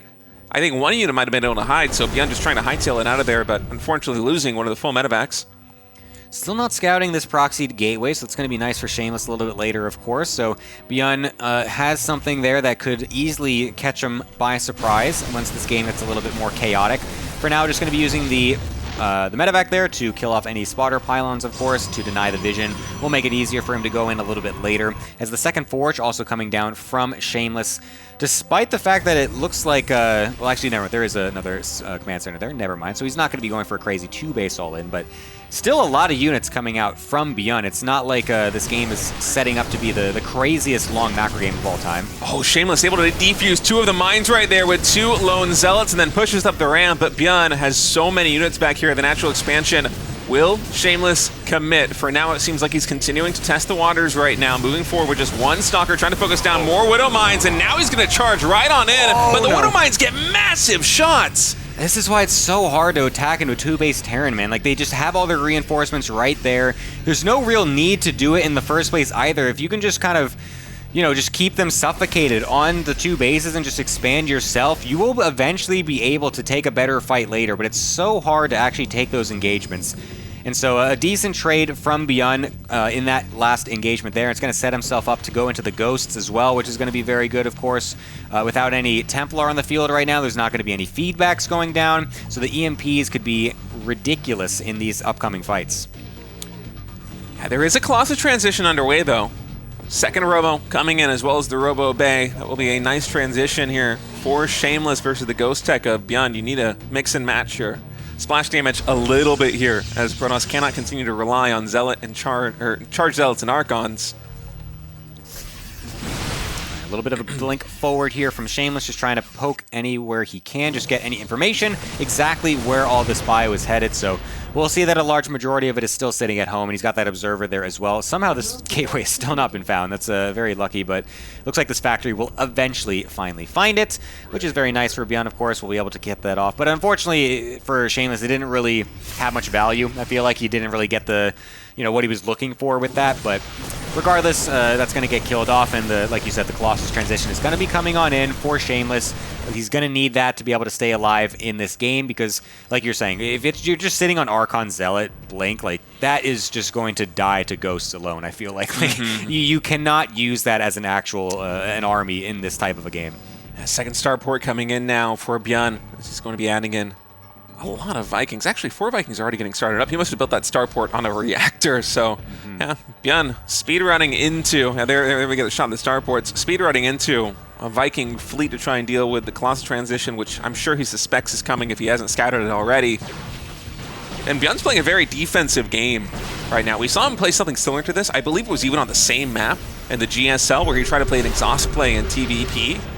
I wonder if we might be going down that same road. If we see a couple more command centers get thrown down the next minute or two, I imagine that's exactly where we are going to go. Because ByuN has been about as passive as we have seen from him in TVP so far in this game. You know, he's gotten a couple jabs in here and there. He did push with the initial 3 barracks, but after that, it's mostly been Shameless trying to get on ByuN's side of the map and doing damage. Yeah, this map is very good for the late game turtle style. It's very difficult to punish these bases. You can see Shameless is trying to set it up right now as this 4th base gets going, but the Planetary Fortress could get up in time, and a nice EMP to start everything off. All those Colossi were hit as well, so the Vikings could be tagged, could be set up here to get some nice tags onto those as well. Huge engagement coming in from Shameless, trying to bust down this Planetary Fortress before it finishes, but it will finish in time, and the Vikings clearing out all these Colossi, but the ground army from ByuN seemingly disappearing during all of this. It looks like the transition from ByuN was maybe a little bit too early, as Shameless is able to take a great engagement, even going into the natural. Oh, what a fight by Shameless. That's going to be a GG. We're all tied up 1-1 now in this best of 3 as Shameless gets on the board. He gets his first RSL victory, but that was simply the perfect timing for Shameless. He hit the moment before the Planetary Fortress was done, and I want to say the fight concluded right as infantry weapons, infantry armor, and ship weapons were all finishing for ByuN. That was the perfect window. If that attack hits 10 seconds later, I honestly think ByuN holds. Yeah, that was a great position, of course, to go into. You need to be able to deny that 4th base coming down from the Terran in this location on this map, especially just because of the way that once they have that position set up, it's so difficult to actually get in there. The Planetary Fortress is able to deal with a lot of the units coming on in. The splash damage gets pretty ridiculous. And then it's, the Liberator circles start to get set up, and it's just so hard to actually bust these positions. So Shameless taking the perfect fight at the perfect opportunity and is able to stop ByuN before he's able to get into that crazy late game scenario. Yeah, it was a very well-played game by Shameless. It's honestly impressive performance both in Game 1 and in Game 2, and now he's tying up 1-1 with one of the best Terran players in the world as we're waiting for map number 3 to get loaded in, and I'm really impressed with what I've seen so far. I think it's going to be a fun group. Yeah, no, it's again, a very unique style to it as well. Just going for that interesting charge first with the Sentry, trying to force ByuN back into his base a little bit, because that was also after an engineering bay block as well, so it's like, you go across the map, you know that they went for the eBay block, so you might be, their CC might be just a little bit later, so maybe you can kind of get over there and put a little bit more pressure on them and force them back a little bit, kind of get the gain equaled up a little bit more since you had to get your Nexus a little bit later. And then he goes for that, again, interesting Charge Slot Archon attack on the 2 base, against the 2 base Terran, which, again, you don't normally see as much, and you kind of, again, force them off a little bit, delay them from getting the 3rd base, and then he's kind of just expanding back at home. I think it's been one of the most enjoyable parts of watching Shameless play, is we're just kind of discovering this new play style that this young player has, this newcomer into the RSL, and it's very aggressive, as you said. It feels like almost every single game he is trying to get in the face of his opponent, and that might be typical if you're trying to play versus like a really macro-oriented player, but he's doing this versus ByuN, who's one of the more aggressive Terran players that we have in Korea. Fight and fire it's with fire, from man. Game 1 all the way to Game 2. Game 1 we had that Oracle opening. Game 2 we had a lot of early gateway pressure, plus the proxy gateway. It's a refreshing outlook. Yeah, absolutely. Yeah, we're just waiting for this 3rd game to get loaded on up. I think someone asked for a break, so we're just kind of waiting it on out. We're not just yapping at you for no reason. We are just waiting for these players to get ready. But yeah, I'm very excited to see if Shameless can actually manage to do this. I guess you would call it an upset, even though the last time these 2 players played, Shameless did also win, which is interesting. So, maybe it's not actually an upset. Maybe Shameless is actually just, at this level now where he's kind of leveled up in the last few months and is able to be more consistent against these top-level players. It could be. I mean, ByuN coming into GSL last week and also this week has been looking so good and so strong. So even though Shameless, as you said, won the last series they played against each other, in a tournament like the RSL, I'm still kind of giving ByuN the edge. And anyway, folks, map number 3 is loaded in. Let's see who is going to win this series between the 2. The young upstart and the veteran ByuN. Shameless spawning down here in the bottom right. ByuN in the top left. I'm missing you today. What kind of builds are we going to get thrown out here? Is Shameless going to yet again go for some of that unorthodox, more aggressive style, or is he going to kind of dial it back a little bit now that he's done it a couple games? I feel like he's going to continue to go for his more, classic flair onto the standard builds. He's probably going to continue that. I mean, it's been working overall well. Even though the first game he didn't win, he still kind of put himself into some decent positions. Could have possibly been able to win that game if he didn't maybe just kind of get caught out in that forward position with the crazy flank by ByuN and all that. So I would not be surprised to continue to see Shameless dial it up a little bit in the aggression. Yeah, it's been fun because I feel like oftentimes when you see a newcomer come onto the scene and start playing in big tournaments, usually it's just one style that they have. There might be a little bit of a mix-up here and there, but we saw pretty distinctly different games in Game 1 and Game 2 from Shameless. And it kind of has me wondering what we're going to see from him here in Game number 3, because we already saw the fast Oracle play in Game number 1, and Game number 2 had the fast Charge Lot play. with the proxy gateway, as Shameless is trying to even get charge lot Archon damage in. Yeah. Which you very rarely see, at least in the Korean meta of PBT. And so I'm curious where this one's going to go. It's tough to predict. Interesting, ByuN doesn't want to go for the eBay block 3 games in a row either. Saw that the last 2 games it didn't really do too much, so I think he's kind of taken that off of his checklist of things that could possibly work against Shameless and is just going to go back to some more standard stuff. And it looks like there was a GG spray thrown down there. I'm not sure who did that one, but I do like when the pros bring out the GG spray meta, or just any of the sprays. They're always very fun. I'm partial to the salt shaker spray. I do like that one. It's very fun to throw that one down, especially if you force them to try and pull their SCVs or something to kill your probe. I can't remember what the default hotkey is for the spray, but I know that... I think it's Y. Yeah, I was going to say, I know that every time I went to throw down my Cybernetics core, I would always accidentally spray instead, and it drove me insane. This went on for months until I was like, what am I doing? I can just unbind it from a hotkey. This is the stupidest thing ever. Yeah, I've had that happen a couple times. Yeah, I wonder if it's something similar for Shameless, because it's exactly where the Nexus should be. Good you know, point. like if he didn't hit B to open up the build menu, and instead maybe whatever button builds a Nexus is the spray for him. That's so true. I actually was thinking it was ByuN for some reason. He maybe like tried to do the eBay block but didn't get it or something. He could have. But I wasn't paying too close attention to the early game, so I didn't see. But regardless, it looks like Mapu's, he's pointing it out. He clicked on Shameless, and it looks like he did do it. So I think you're more correct. But are you telling me that Mapu found the probe that did the spray? Because it could have been any of these probes. It's a global cooldown. Oh, it's a global cooldown? That shows what I know. I'm a fraud. Yeah, dude, I don't even know that sprays are a global cooldown. I have tried to do mass spray meta, okay? So yeah, anyways, we're going to have a couple of units coming out here from ByuN, going for a Marauder concussive opening as well, which is, again, something a bit unstandard from him. And Shameless, not expecting this, loses the early Adept going across the map. This is not something you're normally expecting to see, as the battery will be able to finish just in time, and that's all you need to be able to defend against this push. So it looks like ByuN will be actually trading out. Wow, Shameless getting greedy, trying to chase that Marauder down, getting a little bit too far away from that battery. Concussive, pretty good ability there, as ByuN able to pick off a Stalker and an Adept just for one Marauder. I like this early move out, especially as it's going to be culminating in another 3 racks push, this time with +1 infantry weapons instead of combat shield. I like him leaning a little bit more into damage with an approach like this one, and I'm assuming that the target in a couple of minutes here for ByuN will be the 3rd base. Yeah, definitely. You want to try and kill that off if you can, of course, or just pressure it and force the Protoss out of position a little bit, but we'll see when that does come. But for now, it's going to be the Blink coming up for Shameless as well. With that 3rd base, much more standard style from him. As we kind of see the opposite of what I was expecting, actually. Shameless is dialing it back a little bit on the aggression, is not going for any of those cheeky early game moves and tactics that he was trying in the last 2 games, is just playing very passive, very standard, the way you would normally see it. An extra sentry coming out here as well, just to be able to force field this ramp. Is he paying attention? He is not! It is a late force field, so that's 2 sentries getting killed off, and a Stalker, might even be another one too, since Blink is barely not ready just yet. Oh, that is absolutely painful for Shameless.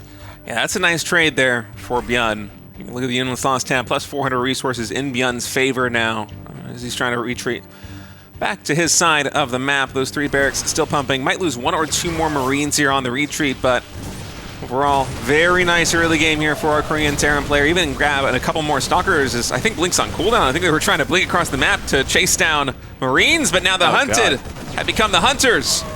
Oh no, this is going terrible for Shameless. I mean, this has been the worst opener we've seen so far, and you very rarely make that 2nd sentry in an early game PvT as well, just because you're usually so gas-starved, going for Blink, going for Charge, going for all the other things. To get a 2nd sentry that early, you need to make value from it, and he got absolutely nothing from that. Losing it that early right off the rip is so bad. And now, I mean, you're losing Stalkers randomly in the middle of the map too. This is not how you want to be playing this against a aggressive 3 racks into medevac player. Yeah, and as you said in the previous game, when Shameless went Charge, as opposed to Blink first, when you're playing Blink Stalkers against this kind of barracks opening with no medevacs, you really want to be active on the map the way that Shameless is right now to try and get some damage in. Oh, actually, ByuN went for a big stim there, thinking that Shameless might be a little bit bold with the Stalkers, but instead just taking a little bit of damage there on that bio. Fortunately for him, medevacs are going to be on the field now. But the army of Shameless, we have the first robotics facility just now starting. Charge is only about 75% done. There's no forge upgrades finished just yet. And ByuN is a pretty powerful army moving halfway across the map now. Yeah, this is going to be a really tough push to hold from Shameless. I feel like if he doesn't get a really good engage, he's going to lose a couple Stalkers as well. He's got to get that battery. Okay, so he does have one back at home at least to defend, and Charge is a couple seconds out still, so there's this moment where ByuN can stutter step, but unfortunately for him, the Charge will finish right then, so we'll be able to give chase for now. So, a nice force field as well coming out from Shameless, going to be able to bottleneck some of those units up, and he's actually committing to this chase. Shameless getting a snipe on that medevac. Honestly, a pretty nice hold considering how this early game has gone for him. Yeah, I think it's smart that he committed to the chase. He might have lost a couple more Zealots, but they traded well with the Marines, and one of the most important things when you're playing this style of PvT is to keep the medevac count under control. I think Shameless was a little bit flustered that he wasn't able to pick off a medevac with the very first blink, so able to confirm the kill with the second one. Now we'll see if he can try and hold the top of this ramp. No, instead just going to retreat completely. The force fields behind the bio, so ByuN can stutter step forward and then to the side, take down a lot more Stalkers, and Shameless in full retreat.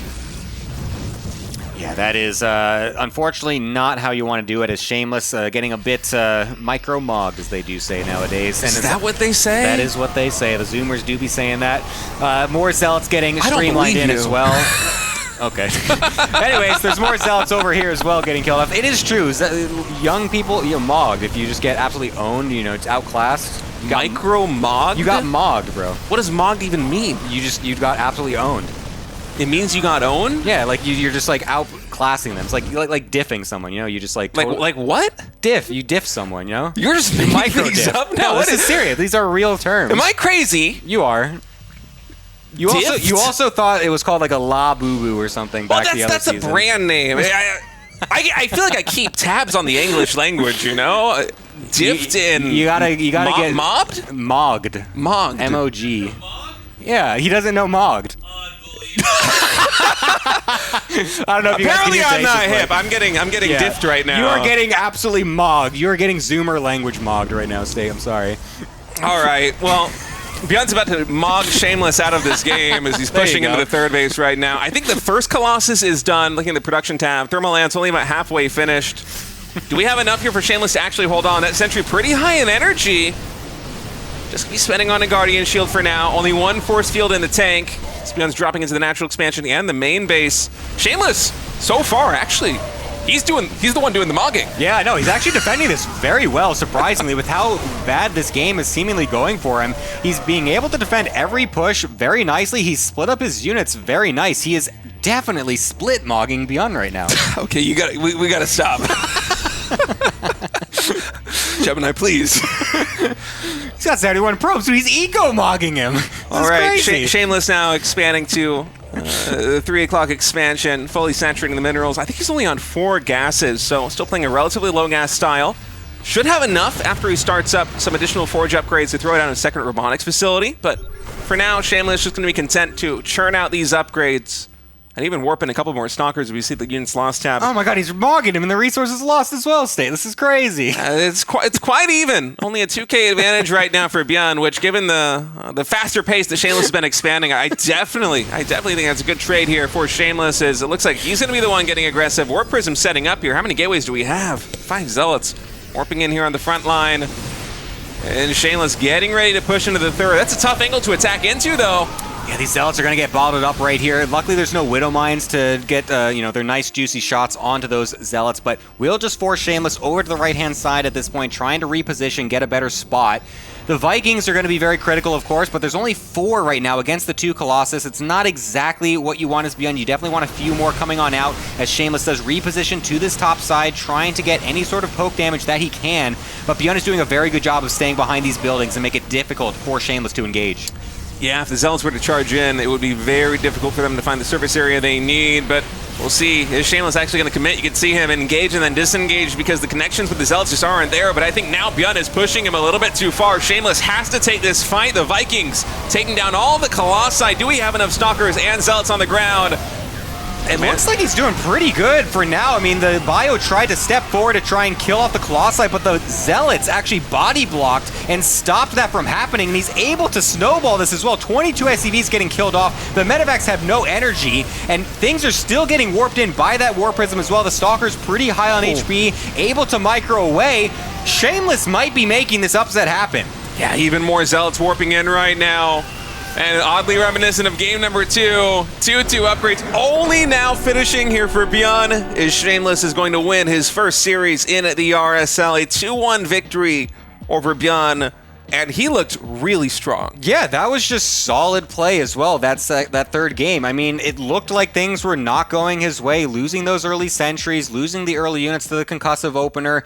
The third base defense at some point, he was getting a little too forward with it and just kind of losing units left and right. But then he split his army so well against the multi-prong with the drop going in his natural and main, and then the main force attacking the third base once the Colossi got out. He did really good at that point, and he was able to just kind of flourish from there, taking a really nice engagement. I was staring at the bio because it was on a beeline towards those Colossus. ByuN took such a large chunk of that bio to try and get the focus fire because he knew he didn't have as many Vikings, but then just a massive wave of Zealots came in, just totally stopped that from happening, and he had to get forced back that whole time. That was so much time that ByuN is not actually attacking, trying to run up like that. It really swung the fight for Shameless, so it's very clutch that he was able to actually deny that snipe from happening. It was a surprising win. The way the early game went, it felt like ByuN was taking every single early game trade, but at the very end, Shameless able to power through. As we take a look at the story so far here in the RSL is still happening. Yeah, my goodness. Protoss winning every season thus far here in the RSL, plus the offline finals of last year. Classic Hero and Max Packs. I hope we get a non-Protoss champion at some point. I mean, it's inevitable, right? It has to happen. There's 2 other races. I mean, surely, right? Like, you know. Anyway, folks, we're going to take a short break. When we come back, Bunny versus Shameless in the winners match. We'll see you then. So he doesn't have maybe the income that he's looking for. What's up, everybody? We are back, and we're ready to go into the winners match. Crazy results here. Shameless actually winning that match. This is so exciting. Yeah, Shameless was looking really good, man. There were some pretty impressive wins, and even in game 1, the match that he lost, he still put up a really good fight. He was showing different styles in every single game. I'm excited to see how he's going to do versus Bunny. I was pumped, man. Seeing how pumped he was, too, when he won. This is kind of crazy. So it's going to be another PVT here. SHIN, ByuN, Bunny, sorry. Eventually, there's only 4 names. Eventually, we're going to get it right. Hey, I'm like, classic versus Rogue. No. It's going to be Shameless versus Bunny. And SHIN versus ByuN in the losers match. How crazy is that? Yeah, it's going to be a rematch for the GSL. SHIN and ByuN just keep fighting each other in these groups, but Bunny versus Shameless. I am so curious. If Shameless wins this one, if he plays as well as he did versus ByuN in the last series, he might be first place in Group C. How insane would that be? This new kid coming on the block, playing in the RSL, winning the first group. That would just be wild. I love it. You know, it's great when we have new faces. I think, StarCraft 2, definitely a lot of people have been playing, and dominating for sometimes a decade plus. So when you see someone break into that in this tournament, I mean, this is super cool. So, look, we've already seen Shameless do it once. We're going to see if he can do it again. I'm just excited to get into this match, man. I'm wondering if he has even more builds up his sleeve, too. I feel like we saw 3, mostly in the mid-game, they all reached the same position in the mid-game. You know, he goes into 2 Forges, eventually adds in the Robos, it's Colossi, and then sometimes we go into Disruptors, but he gets there in very different ways in each individual map. And so I'm wondering if he has a couple more builds up his sleeve. We haven't seen him open up with Proxy Gate or anything else like that. Sure. But he has gone for a lot of different strategies so far. Yeah. I mean, there's, I'm sure he's got a wide range of styles. The question is, can it take on Bunny? Bunny, by the way, looking insanely strong today. Like, better than I'm even used to seeing. So, this should be an interesting match. I'm sorry, is there some kind of delay here? Are we going to... Oh, they're still vetoing. Okay. All right, that's what's going on. So there is a delay. We got to get the map sorted out here. But yeah, I mean, let's see what exactly Shameless can do here. Honestly, when I came into this, I kind of thought, all right, well, it's cool that he made it this far, but, this is a pretty elite phase of the tournament. He's probably going to get flushed out here.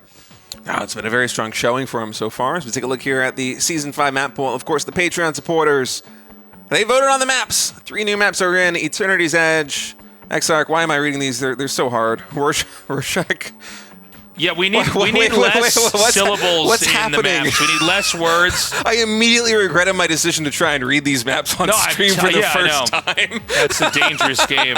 They say don't do math on TV. Don't do math on TV, but don't also test if you can read, because that's another dangerous game you're playing right there. I'm literate. I'm a pretty well-read person. English is my first language. I thought I would be safe. I thought reading the names of the maps would be a safe space for me, but apparently not. Rorschach is a great that's the psychological test, isn't it? That's the one. It's like the ink blot test where you go like, you go, what is this? What does this look like? And it's like, it was my dad hitting me, and it's just stuff like that. So you show Artosis a Rorschach test of a map. He goes, what I see is Terran is the hardest race. That's how he passes that. Oh man. So we're almost ready to go, guys. We have the players joining the game. We're gonna go to Old Republic. Necropolis and Missing You Today. Missing You Today. We're starting to get maps that sound like bad song names. I think it's literally a song name. Well, I'm sure it's a song name. It's not like no one's ever missed. What band? What band? No, I'm serious. The map maker named it. It's a K-pop song. It's a K-pop song. Is it a recent one? Ugh. Is it a recent one? I'm going to just keep asking you where the audience can't hear Let's keep having a conversation with a guy who's not mic'd up. This is great.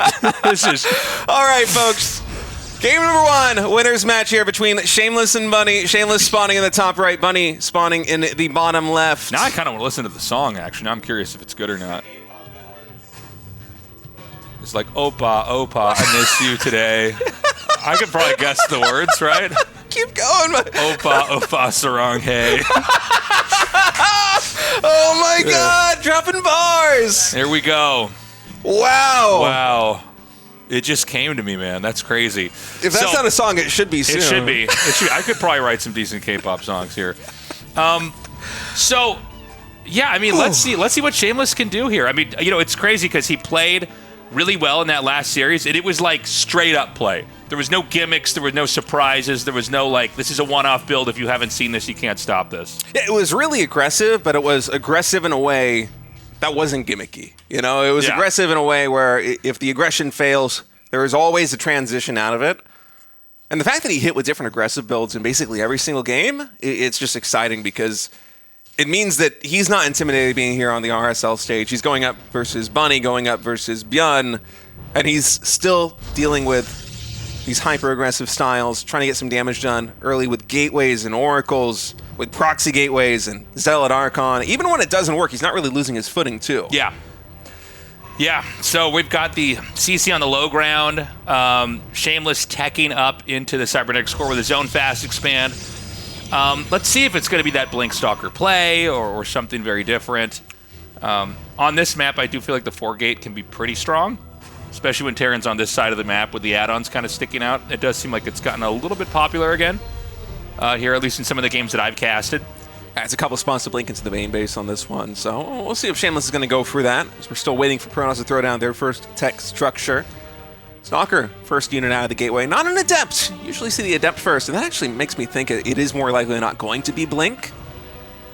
We'll see. Stalker done. Actually a Sentry follow-up, so maybe a little bit more of conservative play here from Shameless in game number 2, or game number 1, excuse me, his second series of the day. Maybe just going for a hallucinated scout here, Yeah. trying to see, okay, what is... So it's kind of more of a reactive, almost kind of like a Zerg way to play. You're going to try to scout and just see what they're doing, and then kind of slightly alter the trajectory of your build or how you're going to tech up to kind of respond accordingly.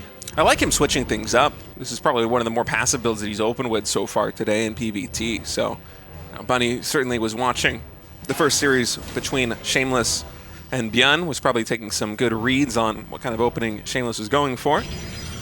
Now a little bit of a switch up here from our Protoss player as he throws down the Twilight Council in the gateway, just waiting for that Sentry to gather up enough energy to throw out a Hallucinating Phoenix and see exactly what is going on Bunny's side of the map. Yeah, so we're still up to the 2-gate here. We're going to wait and see which kind of fork in the build order is going to be followed from this point on. But first, the Phoenix needs to come up ahead and basically see whatever he's looking for, whether it's building placement or the tech direction, something like that. Back here, it's going to be a Raven. We do see a lot of Terrans, by the way, now cancel if they're scouted, so it's going to be the Raven with the disable. But let's watch closely and see if he actually commits to this.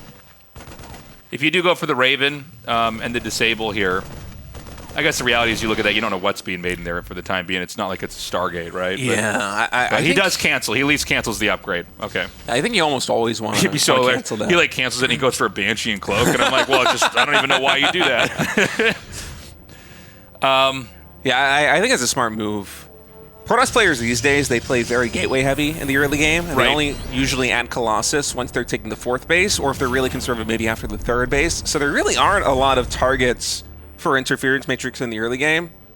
That's why you never see it complete, but at the same time, it's beneficial to the Terran to try and force Protoss to build an Observer as quickly as possible, because it's a unit that isn't particularly useful in a lot of the head-on engagement styles that Terran like to go for, so Shameless just quickly throwing down the Robo, getting the first Observer out on the map now because he has to be safe in case there are Cloak Banshees coming. Okay, so Blink is done. It's a conservative game here from Shameless, by the way. He's just developing. He's just basically growing out here. There was no 3rd CC made, right? I don't think so. I don't think so. Yeah, okay. And so it's going to be Bunny. He's going to have the opportunity to push here. This is probably going to be a 2-base push where he basically throws the command center down as he goes out. Yeah, Marauder tech coming up here. We've got the combat shields on the way. Protoss is going for the Zealot charge here. And a game basically where both sides are powering up.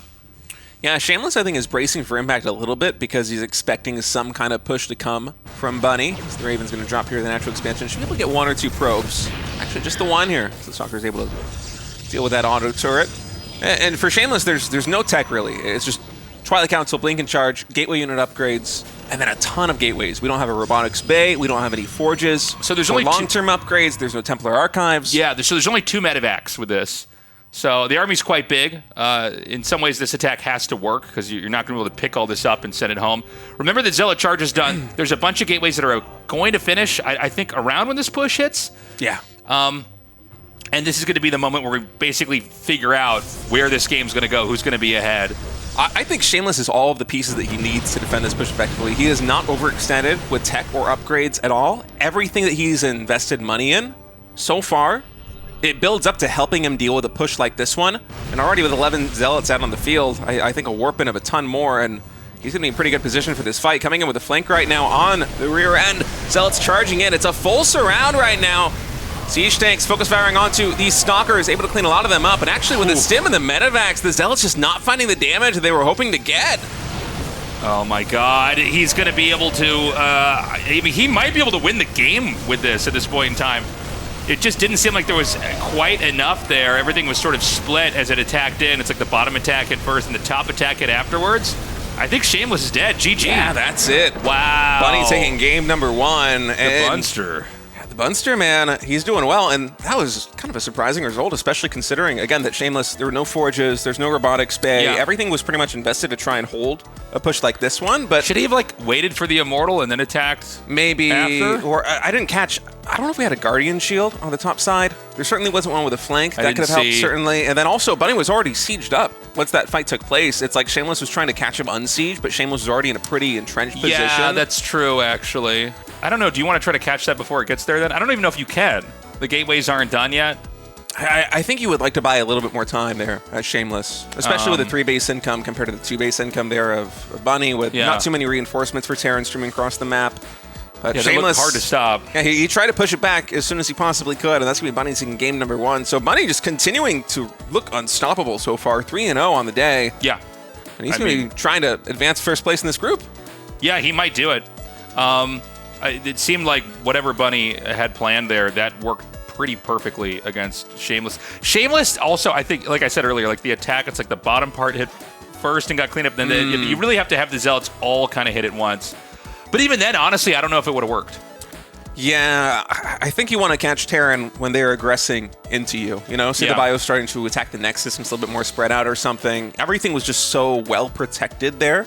Yeah. Even the lack of service area for the Zealots just seemed to be a real hindrance. So Bunny with some really good control and a well-executed timing push, taking game number 1. Game number 2 is now loaded up. Let's see if Shameless can fight back and force a game 3, or if Bunny is going to be the first player to advance out of Group C. Okay, hopefully we have better game here from Shameless. Kind of a bummer after that last performance to see he kind of just died to a push. But honestly, you know, there's no shame in it, no pun intended here. Bunny's looking really good. So yeah, let's see what Shameless has planned here. Is he going to go for that same build with some small alterations? It's funny too, because he did do like the scout early to kind of see what's going on, and basically had the ability to kind of check on what the Terran was up to the whole time. So yeah, I don't know what he's going to do differently this time. Yeah, we'll see what adjustments Shameless makes here in game number 2. On Necropolis, and Shameless sending an early probe scout, trying to find out what Bunny is going for. Seems like not a lot of early game trickery coming in from Bunny so far in this series. ByuN, both in game 1 and game 2, went for very fast engineering bay blocks. On Shameless' side of the map, Shameless dealt with them in different ways in game 1 and game 2. Game 1, I think, was a 5 probe pull. Game 2, Chrono boosted out a Zealot and a Stalker, took a second gas, built another pylon, macroed out one base for a little bit before expanding. And both responses seem quite good. So for Bunny, it seems like the starting response here, or I should say the starting build, is going to be much more standard. Just barracks here in the main base. No scout opening here for Terran. Okay. Oh! Sleep at the wheel. Yeah. Can you get this out here? He is going to manage to escape with that unless the SCV intercepts it. Oh! Shields, though. This game is so exciting. Okay, so fast expand. The probe's going to come in here and check. His mission is accomplished. Greatest probe of the RSL so far, as far as I'm concerned. All right. You're very generous. Let's rest this debate right now. Reaper now done for Bunny. He's going to be sending that cross map. We're going to wait and see what tech choices are going to be coming in for both players. For Bunny, I'm imagining that we're going to have a factory being thrown down here in just a moment. In fact, there it is on the production tab. And for Shameless, once more, the first unit out of the gateway after the cybernetics core done will be a Stalker. So skipping the first Adept. Okay. We're going to go into that probably a 1-1-1 tech over here. Probably also, yeah, there goes the Twilight Council here for Shameless. Yeah, a fair bit faster than last game, too. No sentry. Yeah. And this is kind of more of a blind play style. Nothing wrong with that, by the way. You know, some build orders are, you engineer them around soaking up intel constantly and then kind of laying out the next steps. And then others, you know, you can do where you're basically playing a very well-rounded approach, and you can kind of beat anything with this as long as you don't miss any marks and cut corners correctly. So it's going to be that blink again into a second gate, no doubt. And then, you know, probably into a robo here with a third base, unless it's going to be that 4-gate play. Yeah, we had quite a few chrono boosts on the gateway as well, so this second Stalker going to be finishing just in time to try and usher away the Reaper. Should be able to get at least one probe, might even go for the injured one here. Shameless in the natural expansion of Bunny getting a little bit of counter damage in. Only one Marine here in the natural. Oh, actually 2 more now coming in from the main base, so there is enough. Oh my god, this Hellion's going to be doing a decent amount of damage here. There's not really any easy way to kill this until these Stalkers come up. It looks like it's going to get 3 kills, so not bad at all. I mean, the Hellion pays for itself and a little bit more. We once again have the Raven coming into this game. Yeah, Bunny going for another Raven build. Actually looks quite similar to the opening that he did in game number 1. Just finding a little bit more damage, this time with a Hellion in the natural expansion and Reaper in the main base combining for 3 kills. Not trying to fake it out into like a, you know, a Raven with an upgrade that could be canceled to make it look like it could be Banshees and Cloak as an example. So the Robo is about halfway done, and we're getting that third base. So, I mean, it's a lot of the same ideas. The execution is a little bit different here from Shameless. But this is basically your bread and butter PvT build, right? Yeah. I was talking earlier, you know, when you look at like 3cc into 8 racks, it's like that's a great build if you want to teach somebody how to play the game and they're not being wacky and cheesy. This PvT build, this is kind of like, oh, you want to play PvT like normally? This is basically what it looks like. Yeah, I would like to see, okay, charges now getting started. So the charge builds, I guess we were talking about this on GSL? I think so. I think, yeah, this week. Charge builds basically mute any potential for a 2-base push because the Zealots just overwhelm everything. Yeah, they should. They should if you get a good enough engagement as Pronoss. Ideally where Terran is a little bit spread out with a bio so that Your Zealots can focus fire a little bit better there with the A move. It's really hard to individually micro charge Zealots. But occasionally we have games like the previous one where the Terran army is just so well controlled and well positioned. If you force an engagement as Protoss, the trade just does not go your way, and you still can't defend a 2-base push. So we'll see if Bunny is able to make the same thing happen this time. The build that Bunny's going for is going to have a ton of Marines, and it's kind of a delayed push coming in from Bunny. So the army size is going to be a lot larger, and because Shameless is again playing effectively the same game as he did in game number 1, he's going for the additional gateways. Once more, there's still no additional tech, there's still no forges. It's going to be basically the same armies clashing at Shameless's 3rd base, and it's going to come down to the engagement. Can Shameless make a better engagement than he did the previous map? Otherwise, Bunny's going to be winning twice in a row in almost identical positions. It's scary. You know, this isn't enough Stalkers to force up Siege, so like some of the Stalkers are just losing shields and really not doing a whole lot of damage. This infantry is going to be healed by the time it gets here. This is going to hit like a bus. I don't know if Shameless is going to be able to stop this. Now, charge is done. That's a bad blink. Oh, God, I'm going to cover my eyes. Okay, he gets out in time. Only one Stalker falling. That could have been a disaster if Bunny realized that Shameless had blinked himself into a corner a little bit Guardian earlier. Shield. Oh, maybe not. It's a Guardian Shield or a Force Field that wouldn't help at all. Oh no! All of the production is here in the natural expansion. 4 gateways in a row, 3 already unpowered. Shameless is going to try and set up another flank, but the position for Bunny just looks so good. Tasteless, I don't know how Shameless possibly breaks this. We have the Widowmine here in the center. The siege tanks are well protected. Shameless is going to try and charge in once more. This is only half of the Terran army. The natural of Shameless is in complete disarray, so Bunny's going to lift up, rejoin his forces here. He can fight in the choke point of the Nexus and the mineral lines. Really complicate matters for the Protoss army. The Zealots cannot get good surface area. Medevac's being focused down. I think Shameless might have barely enough to stop this, but there's even more units coming. I mean, that's a lot of damage. It's not over yet, but Shameless is definitely really hurting here. I think he lost his Robo in that push as well, if I remember where I saw the Robo earlier. So no Robo tech. I mean, that's one of the key structures you need to produce units that actually hold off, you know, the next couple of pushes. Yeah, it's being remade now. The next push is going to be even harder to stop after that first one. Usually things get easier for Protoss going from the early game into the mid game, but I think things are certainly going to get worse before they get better here for Shameless. So I hope he can buy himself the time that he needs to stabilize, because the Robotech being completely stunted now, this is already a very low-tech game from Shameless. We only just now have the first Forge being thrown down.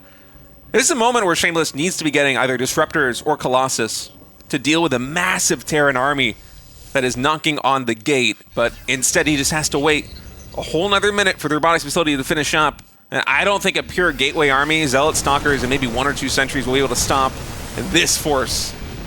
I mean, Bunny's army is just massive. He's going to come in and attack again. If Bunny closes this out, the game's over. There's so many mines. Not a lot of Zealots. He's going to stim and attack it again here.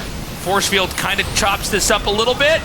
Yeah, pretty good force fields given the circumstances. I think the issue is there's just way too much. And man, Widow Mines behind the bunker in a perfect SimCity here for Bunny deflects the Zealot counterattack as Bunny sets the sights again on the 3rd base. And my God. 5 Widow Mines here. You got to blink everything away. Okay, Widow Mines diffused. Only one of them. Sick. Yeah, only one of them is going to be able to charge up for one more shot. But Bunny, he's already in the natural expansion again. The Widow Mines, they at least buy him time. Yeah, he's going to stutter step up the ramp, and this creates a pretty good bottleneck. The value he's getting here is crazy. I think we may be close to the end here. There's actually a continuation of the push down here at the 3rd. I mean, Shameless, it's kind of the same story as the previous push. He's able to barely defend, but Bunny is bigger, better, stronger on his side of the map, and things are just going to continue to get worse. It's full 3-base saturation here for Shameless, but there isn't much to look forward to. You're just in survival mode right now as Protoss. You need to warp in more Zealots and Stalkers. You cannot afford... he's going to try, but you can't really afford to invest into an expansion or invest into a Robo base and try and get Colossus or Disruptor out of this point anymore, because Bunny's army is just so big. He's more than double the army supply. I mean, this is looking so dire here for Shameless. I just don't know that he's going to be able to hold off this next push. There's so much more army supply. It's 88 to 40. The Robo died again. Oh, I didn't even and realize. And the Robo Bay fell for Shameless as he's trying to get his tech back online. Shameless charging it once more. There are so many Widow Mines. Oh, I think this just might be it. Yeah, I think this is going to be fatal damage here. The Immortal is vaporized. There's just not enough left here. And right now, this is a big enough army that I think he can probably just keep pushing. So that's going to be a 2-0 victory here for Bunny, who is playing out of his mind today. GG. Wow. The Bunny just looking spectacular. 2-0 victory over SHIN, 2-0 victory over Shameless, and he is first place in this group. Bunny's killing it. Bunny is out of control. I mean, completely deserves to get out of this group. I honestly thought this was going to be like maybe one of our longer days because I thought all the players were going to be fairly evenly maxed, and I thought Shameless would be on the weaker side of that. But it's been very different. Shameless playing well, but Bunny way above and beyond everybody else. Yeah, it almost feels like a bit of an unexpected result there for Bunny. We all know that he's good, but the performance that he delivered today with a 2-0 win over SHIN and then actually dispatching Shameless after Shameless took down ByuN, who has been on fire, 2-1. Yeah.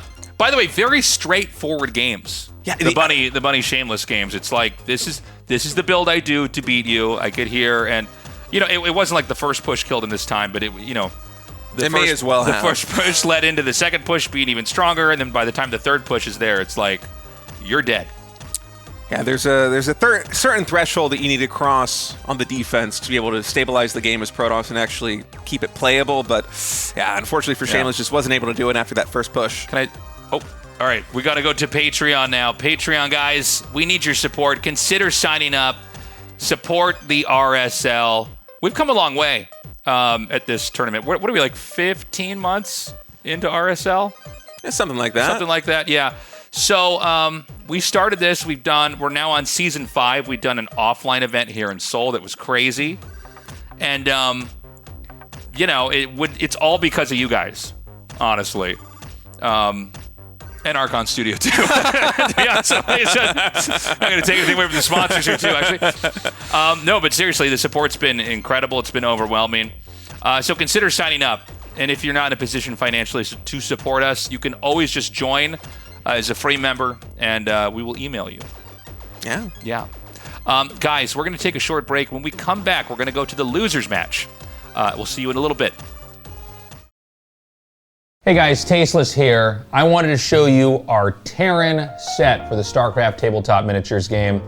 You can see we've got all the pieces assembled here. It comes with 12 Marines, 3 medics, 2 Marauders, 1 sentry drone, and then the final piece is Jim Raynor here. Each Marine in the set has a unique loadout. Over here, you have the Raynor's Raiders version of the Marines. Each one with a rifle and a bayonet attached. But honestly, these look incredible. The amount of detail is insane. Like we've said before, these look exactly like what you see in the cinematics for StarCraft 2. Now it's important to remember, as amazing as this looks, this is more than just a bunch of cool figurines. This is actually a game. Each figurine comes with a corresponding card. So this is Jim Raynor, and you can see on the card his different attributes listed, what he's able to do, and this is what you'd be using when you're actually playing against your friends. So just like in the game, you're able to get different upgrades for each of the units. So for the Marine, if you flip the card around, you can see you can go for combat shields, grenades, or other various upgrades, which are going to change the whole experience of what you're having when you're playing the game. When a game starts, you get minerals and Vespian gas. The units cost minerals, the tactical cards cost Vespian gas. Take a tactical card, flip it over, you'll see exactly what abilities that tactical card gives you.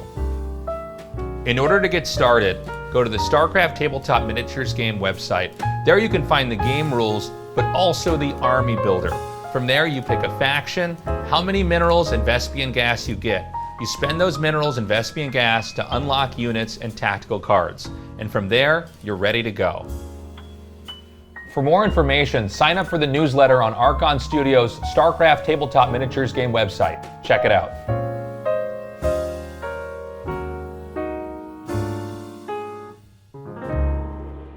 this army. They were absolutely shredded. Welcome back, everybody, to the RSL. I'm State here with Gemini. We're getting ready to go into the elimination match here in Group C. SHIN versus ByuN. One of these players is advancing to the playoffs. One of them is out of the RSL Season 5. Yeah, this is not the matchup I was expecting to see in this losers match. I mean, SHIN is coming off hot from a great GSL victory. ByuN, of course, also just a very good player and just very historied, and someone that we just assumed would be able to, you know, swat away Shameless pretty effortlessly. And kind of in the way that we saw just Bunny do it. I kind of expected that to be how the series went, but here we are with SHIN and ByuN in the losers lower bracket, whatever you want to call it. The losers lowers whatever. The you are now not going to be in the tournament anymore match. Yeah, this is going to be an intense elimination match as we look at the maps missing you today. Eternity's Edge, an Old Republic here. Should we go to a map number 3 as our first set has loaded in. SHIN versus ByuN. Starting now here in RSL Season 5 as SHIN spawns in the top left, ByuN down in the bottom right. We're getting a lot of the newer voted-in maps as well, these series, which is cool. Getting a lot of Missing You today. Getting our second look at Eternity's Edge coming up next as well. So it's very nice to see some of these maps getting rotated on in. Still waiting out for, of course, Exarch to get thrown in there, as that is a 4-player map. I'm very excited to see what these guys have to discover with that. And yeah, I'm just kind of curious overall how these new maps do start to play out. And we'll see how this match decides to work out as well, of course. The loser, of course, like we just said, is going to be out. So these guys need to bring absolutely everything. No more hiding any builds. You want to bring out everything you got. Yeah, I'm hoping we get a nice macro game because in the early stages, you know how you look at the minimap, you could see where the players had their cameras oriented. Like right now, ByuN's looking at his natural expansion. SHIN's looking between the main base and the natural. ByuN was setting his screen hotkeys, and the way that he set them up kind of surprised me. I would expect that you would take the base at the 6 o'clock position if you're going to be trying to play a macro game, but he actually, if he follows that plan, seems to be wanting to expand all the way up to the top right corner, just consuming the entire right side here on Missing You today. I think it'd be pretty fun to see. I would like to see that play out. This is a gold base here in the top right. There are actually 2 gold bases in the center, and ByuN has his eyes on those potentially being bases number 4 and 5 should we go into a macro game. That would be very cool indeed if he does decide to go for that.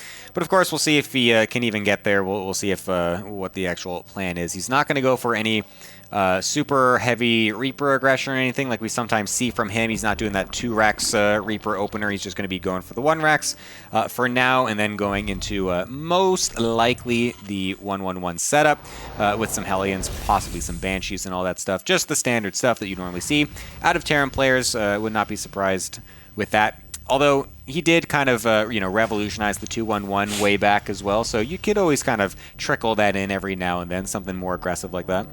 Yeah, we'll see what ByuN's going to go for. Seems like factory first here, as it likely will be that 1-1-1.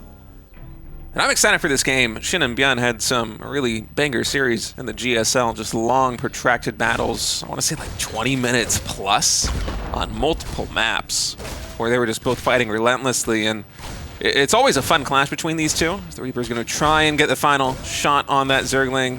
SHIN doing a very good job of evenly distributing the damage amongst these Zerglings. But to go back to my point, I mean, you think of ByuN. ByuN is one of the best mid-game players in the entire world, in my opinion. And SHIN, for a very long time, and at certain peaks of his career, has been the best mid-game player as far as Zergs are concerned. So when these two players stylistically start to clash, it can make for really interesting games where there's a lot of action in the mid-game. There are a lot of battles. It's very attrition-based in terms of who's going to get the edge.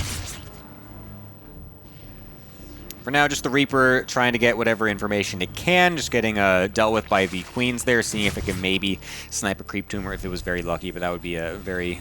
that would be very strange if we could actually get that. But for now, it's just going to be the Starport coming up behind it with those Hellions coming out, like we mentioned, whereas the Zerg is just, powering up as much as possible. Get third base about to finish up with speed coming in as well. We'll see when SHIN decides to go for any Evo Chambers or a Roach Warren, if he wants to go for that Roach Ravager style, like he did try to bring out versus Bunny, or if he's going to try to go into the Lingbane Hydra, like we saw earlier as well, or potentially even going into Spire could also be a possibility, but he's not gotten any extra gases just yet, and there's no quick lair coming in, so I feel like it's not going to be the Spire at least.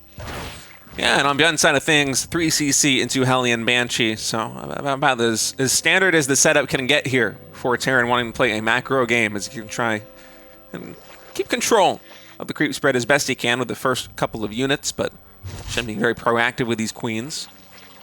We'll make sure that the Hellions and Reapers do not find the connections with creep timbers that they want.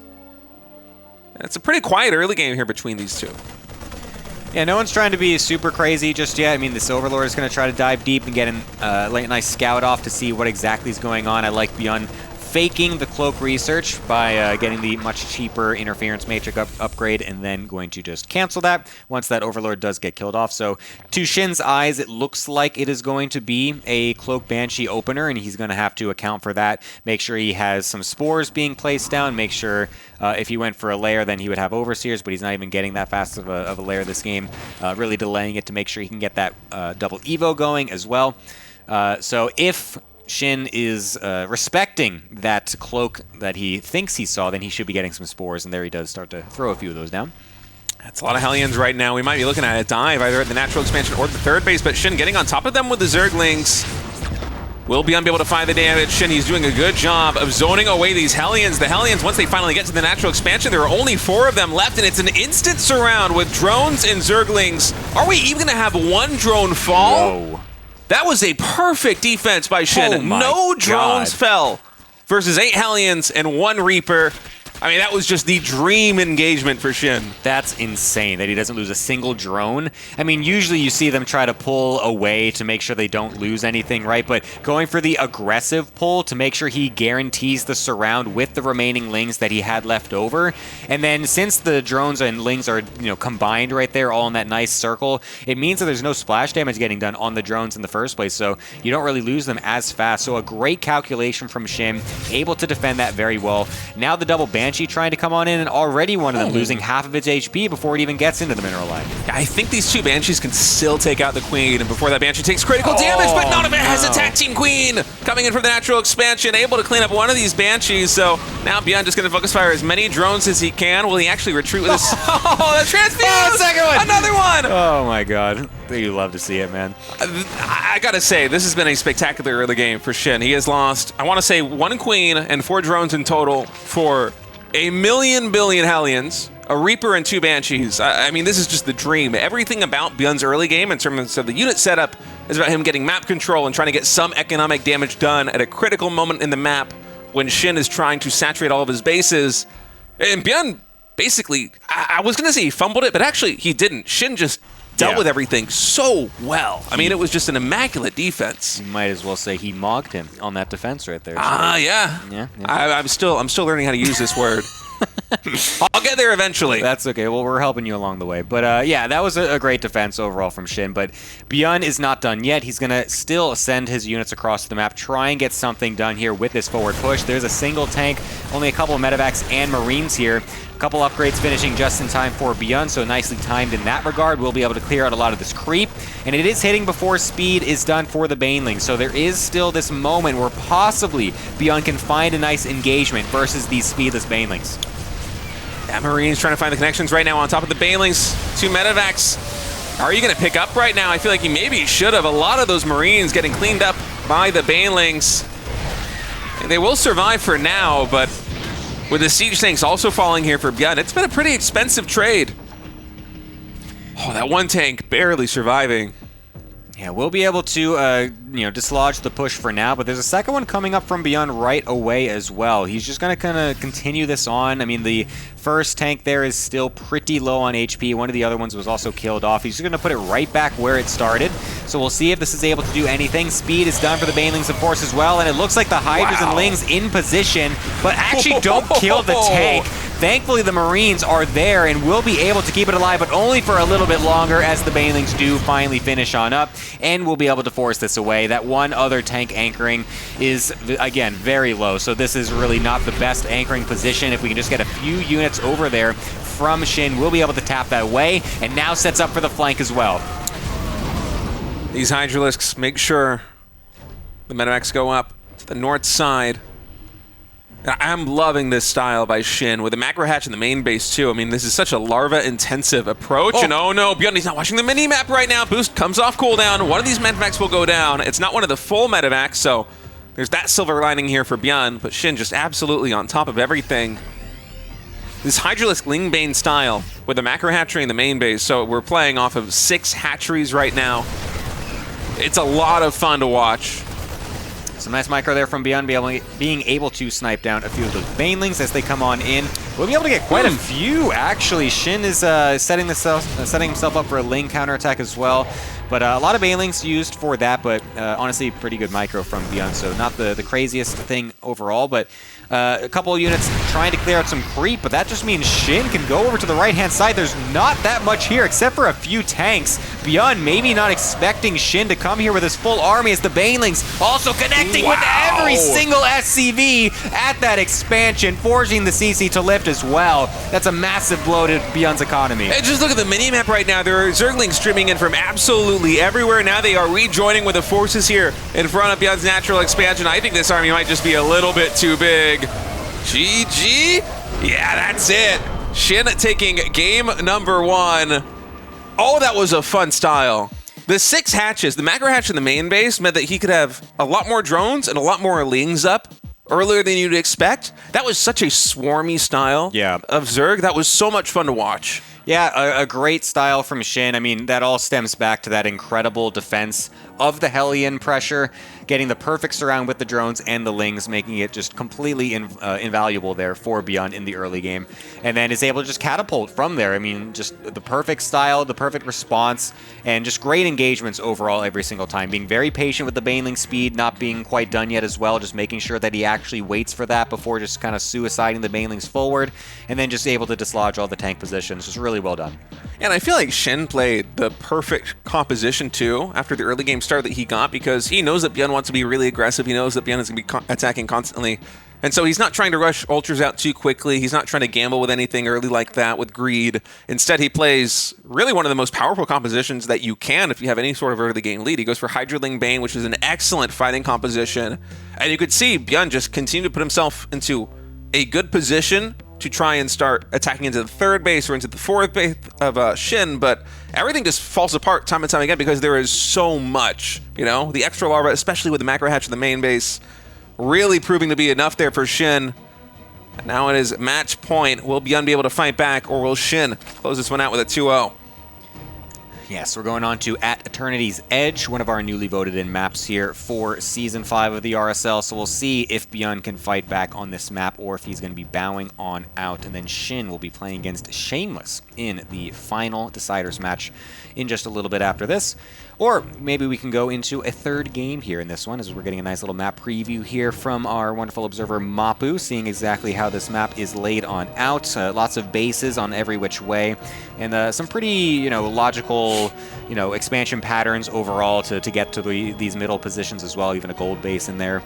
There's some kind of half bases as well, kind of on the top side of the map as well. I'm not sure exactly what those are. Yeah, so I was going to say it should be a rich Vespine geyser as well. So. Yeah, I don't know. Just interested to see how this map plays out. Huh. I like these nested bases. The one that you have in front of what would be the triangle 3rd expansion for both players. The one that we're looking at right now. How it's kind of... It's in the middle of a pathway. Yeah. The pathway to attack on in. And then if you look down into the 9 o'clock position or the 6 o'clock position, you have another one like that. Yeah, or it's just cool. A little bit forward. It's a map feature that I feel like I haven't really seen used that much. Yeah, this expansion right here. Yeah, it's just kind of right in the path. It's like an extra little add-on base almost. It's like you get this position, but then you can just go a little bit more far forward, and you get this extra base added onto it as well, which is kind of cool. Yeah, very cool map architecture. Yeah. Yeah, I'm curious to see how this works out, especially because you can see it's all low ground as well. It's not like this is an extra high ground position or anything like that too. So you can kind of still set up flanks as the opposing player. It's still pretty wide open, so it's not like it's super easy to take, but just the way it's all lined out like that is quite interesting. So curious to see how this map works if it does end up into one of those really longer, drawn-out games. So we'll see if we can get that there from SHIN and ByuN. Last time, of course, SHIN able to dislodge ByuN pretty quickly in that map. So we'll see if ByuN can stick it up for a little bit longer. I mean, SHIN just had everything go his way in the early game. You think back to all of the Hellions, the 2 Banshees, even the Reaper, only culminating in 3 or 4 drone kills. was a very well done defense, but ByuN already getting a little bit more done with the initial Reaper. Took down a Zergling, forced a Spore Crawler, so it's about 25 minerals or so down the drain here for SHIN. It's nothing much, but you know, it's just some value that you get for a little bit of work with a micro there as ByuN. That's a hard day's work there as the Reaper, man. Yeah. That's a wage well earned right there. Getting a few extra kills off. It's almost 50 minerals, you know. Zergling's 25 minerals. The Spore Crawler is minus like 20 or something. It's like 18, 17. I'm not sure exactly how much it is, but it's an honest day's work. At 49 in total. Wow, look at that. Reaper half paid for itself already. Yeah, man, look at that. It's pretty good.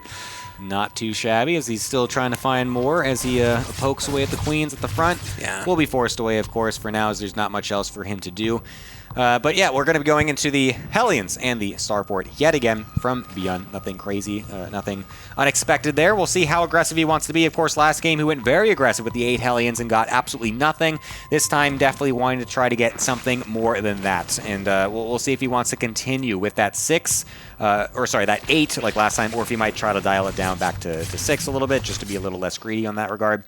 Going for the Liberator as well instead of the Banshee, so switching it up in that regard to see if he can get some unexpected harassment. Yeah, Liberator coming in here for ByuN as we have another 3 CC opening here for him. And oh no, sacrificing the Reaper to try and get the creep turn, but not actually getting the finishing blow. A little bit painful there for ByuN. That Reaper very useful, especially with the grenades at dislodging queens and Zerglings when you're trying to dive in with the Hellions. And so I think this time ByuN might be going for a little bit more of a low-stakes target if he were to dive in, potentially the 3rd base, although I'm watching the minimap and it seems like he does still want to get into the natural. SHIN just, again, doing an excellent job zoning away those Hellions. And even forcing some idle time right now on SCVs and the Mule, sniping one SCV, building the supply depot here in the natural wall in as well.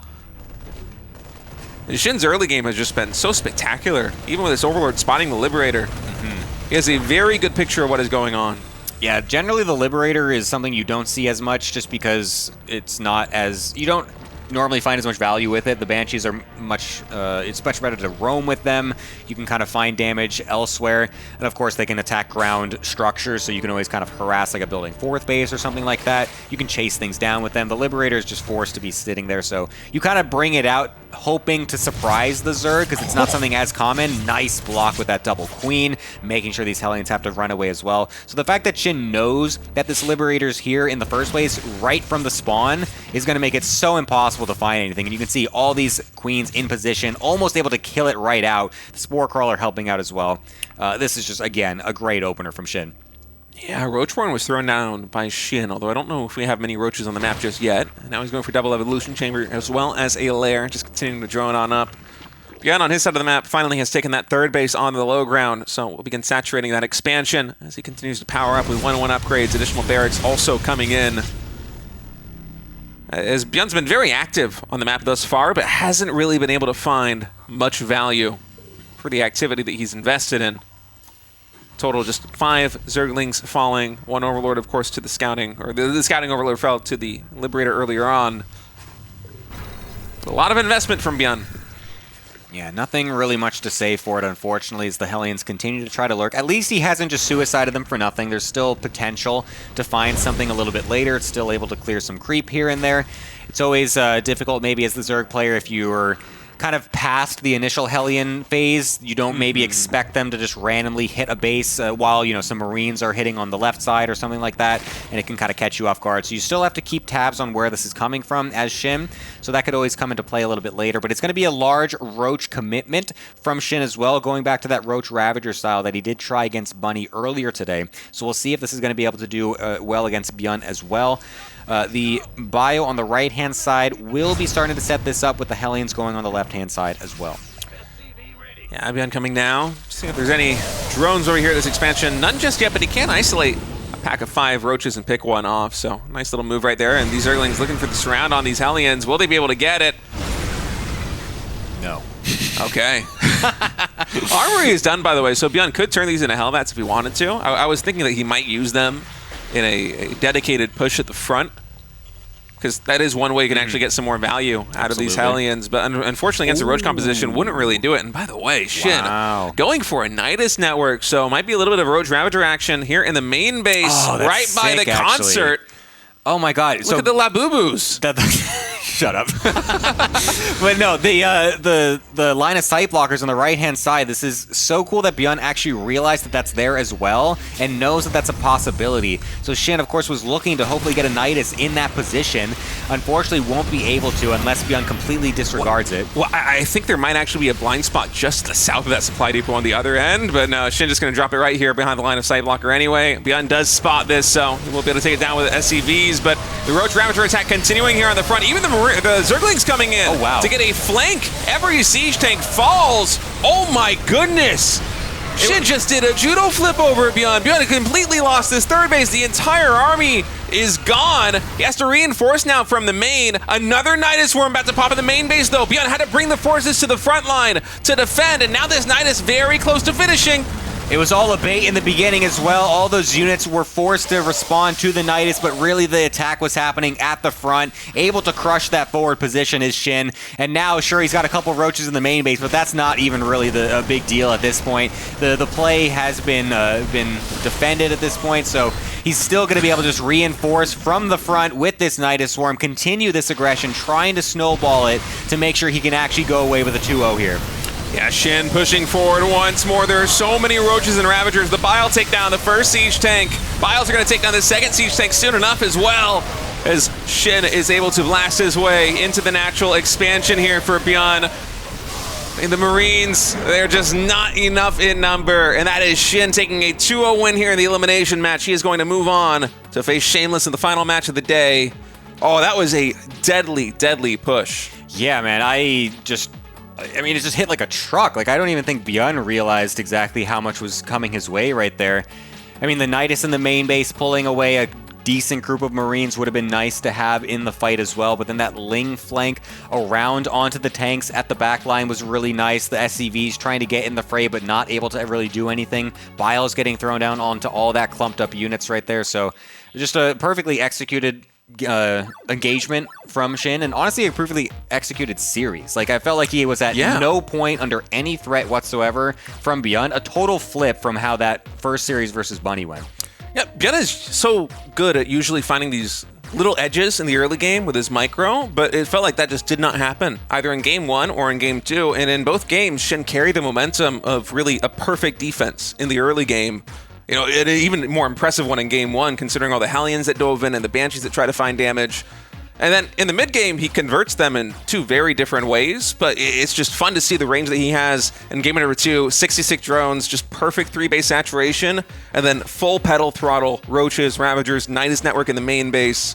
That was an awesome series. Yeah, very fun to see SHIN kind of coming back to that form that we were expecting to see in this group after that loss versus Bunny, and now he's found himself in the final match, going to be going against Shameless a little bit later. And folks, if you enjoyed that series, we invite you to go to youtube.com and watch it again. Yeah. Give us a little subscribe, drop a comment and a like. We're trying to grow this thing. As Tasteless said earlier, it's hard in a game that has been out for 15, 16 years now to create a fresh YouTube page and start to build it up. And so we are still today, even though we've been around for a little over a year now, getting comments on the YouTube page from folks who are just finding about the RSL because it's not getting served up to them by the algorithm. And so one of the best ways you can help us is by making this thing bigger and better, by leaving a comment, dropping a like, clicking the bell. These kind of things, they actually do tell the algorithm, oh, people want to see this. People who like StarCraft or strategy games, they want to watch this kind of content. It'll serve it up to more people. Spread the good gospel of StarCraft 2. Oh, yeah.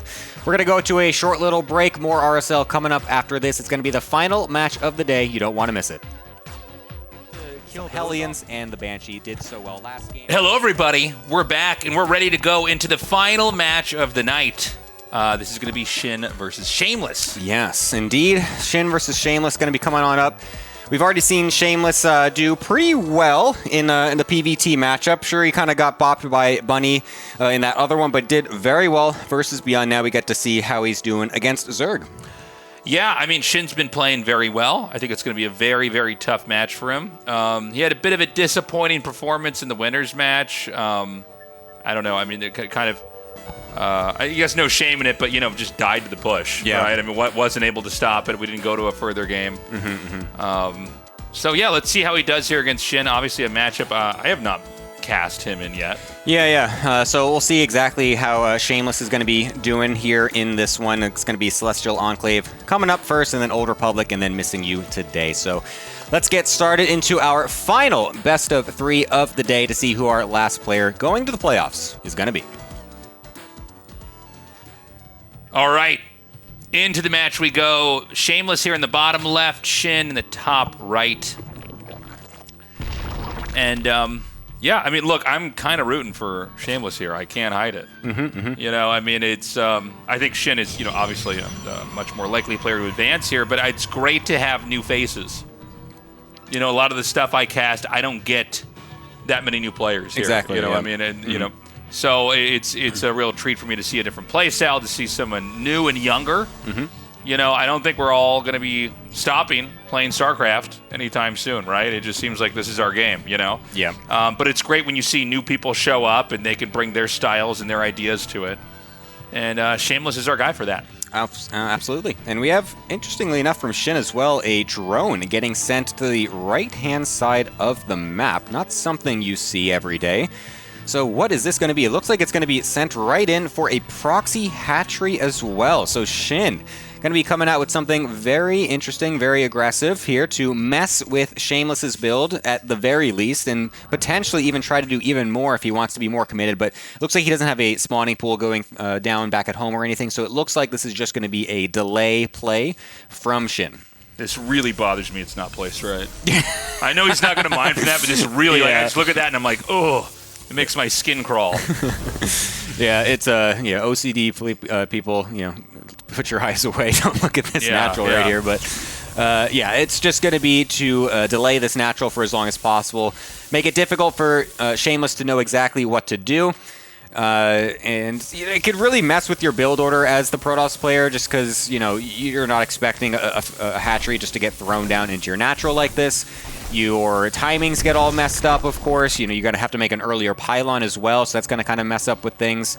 When do you get your gas exactly? What's your transition going to be? Do you just keep doing the same thing? Do you try to be more aggressive because they are, you know, wasted minerals on the hatchery? So different decisions that Shameless is going to have to make in these next few minutes.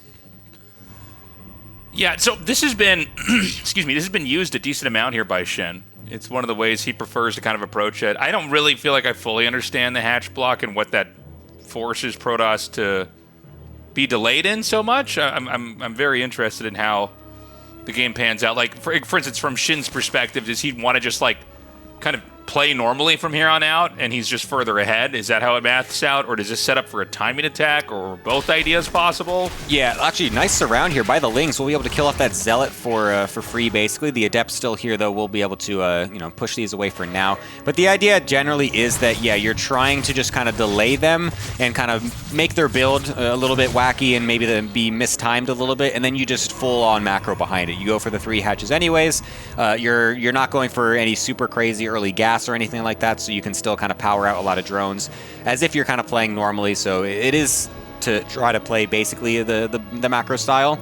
Interestingly, he still has that drone there. It might just be used to scout afterwards, just to know exactly what the follow-up tech is. I don't expect him to throw out another hatchery. That would be kind of crazy, I think. Okay, he's just going to continue to scout here with these Adepts, see what he can find. And yeah, we're going to go into probably Oracle play, I would assume, unless we got some surprises. Could be the Void Ray, I guess, as well. As this PvZ just continues to develop. Yeah, drone's going to try to come on in, get the scout. Like I mentioned, we'll be able to find the Stargate eventually. It was thrown in the front, so it took a little bit longer to find, but we'll get that information regardless. Overlord was there anyways, just in case. So nice information gathering from SHIN, and we'll have plenty of units back at home to defend against the double Adept as well, so that's not going to get anything done. Fast Twilight Council, I should say, coming out from Shameless, as well as quite a few extra gateways, so it looks like he's going to be going into the Glaive follow-up to this. And so that could definitely be very lethal, of course, if SHIN doesn't put the pieces together, but I feel like SHIN is someone that should definitely be able to sniff this out if he does want to. Yeah, the Adepts, okay, it looks like he gets into a better spot over here now. Without the Oracle here, you know, you got to be careful. These Adepts can't really hang on for too much longer here. It seems like SHIN, by the way, it seems like SHIN was having a little bit of a tough time with some of these interactions early on. Like he's getting Zealots surrounded.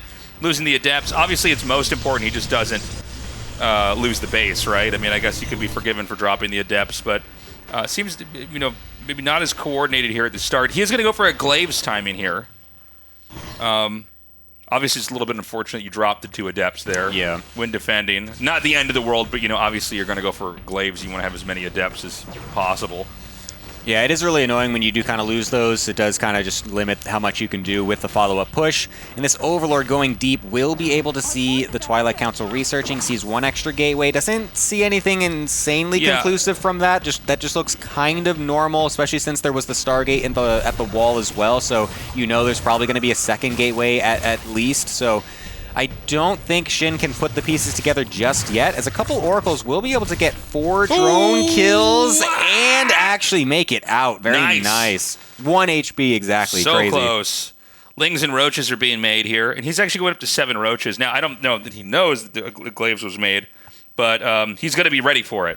He's going to have enough to fight it. The question now will be, will Shameless be able to basically juke or outposition this?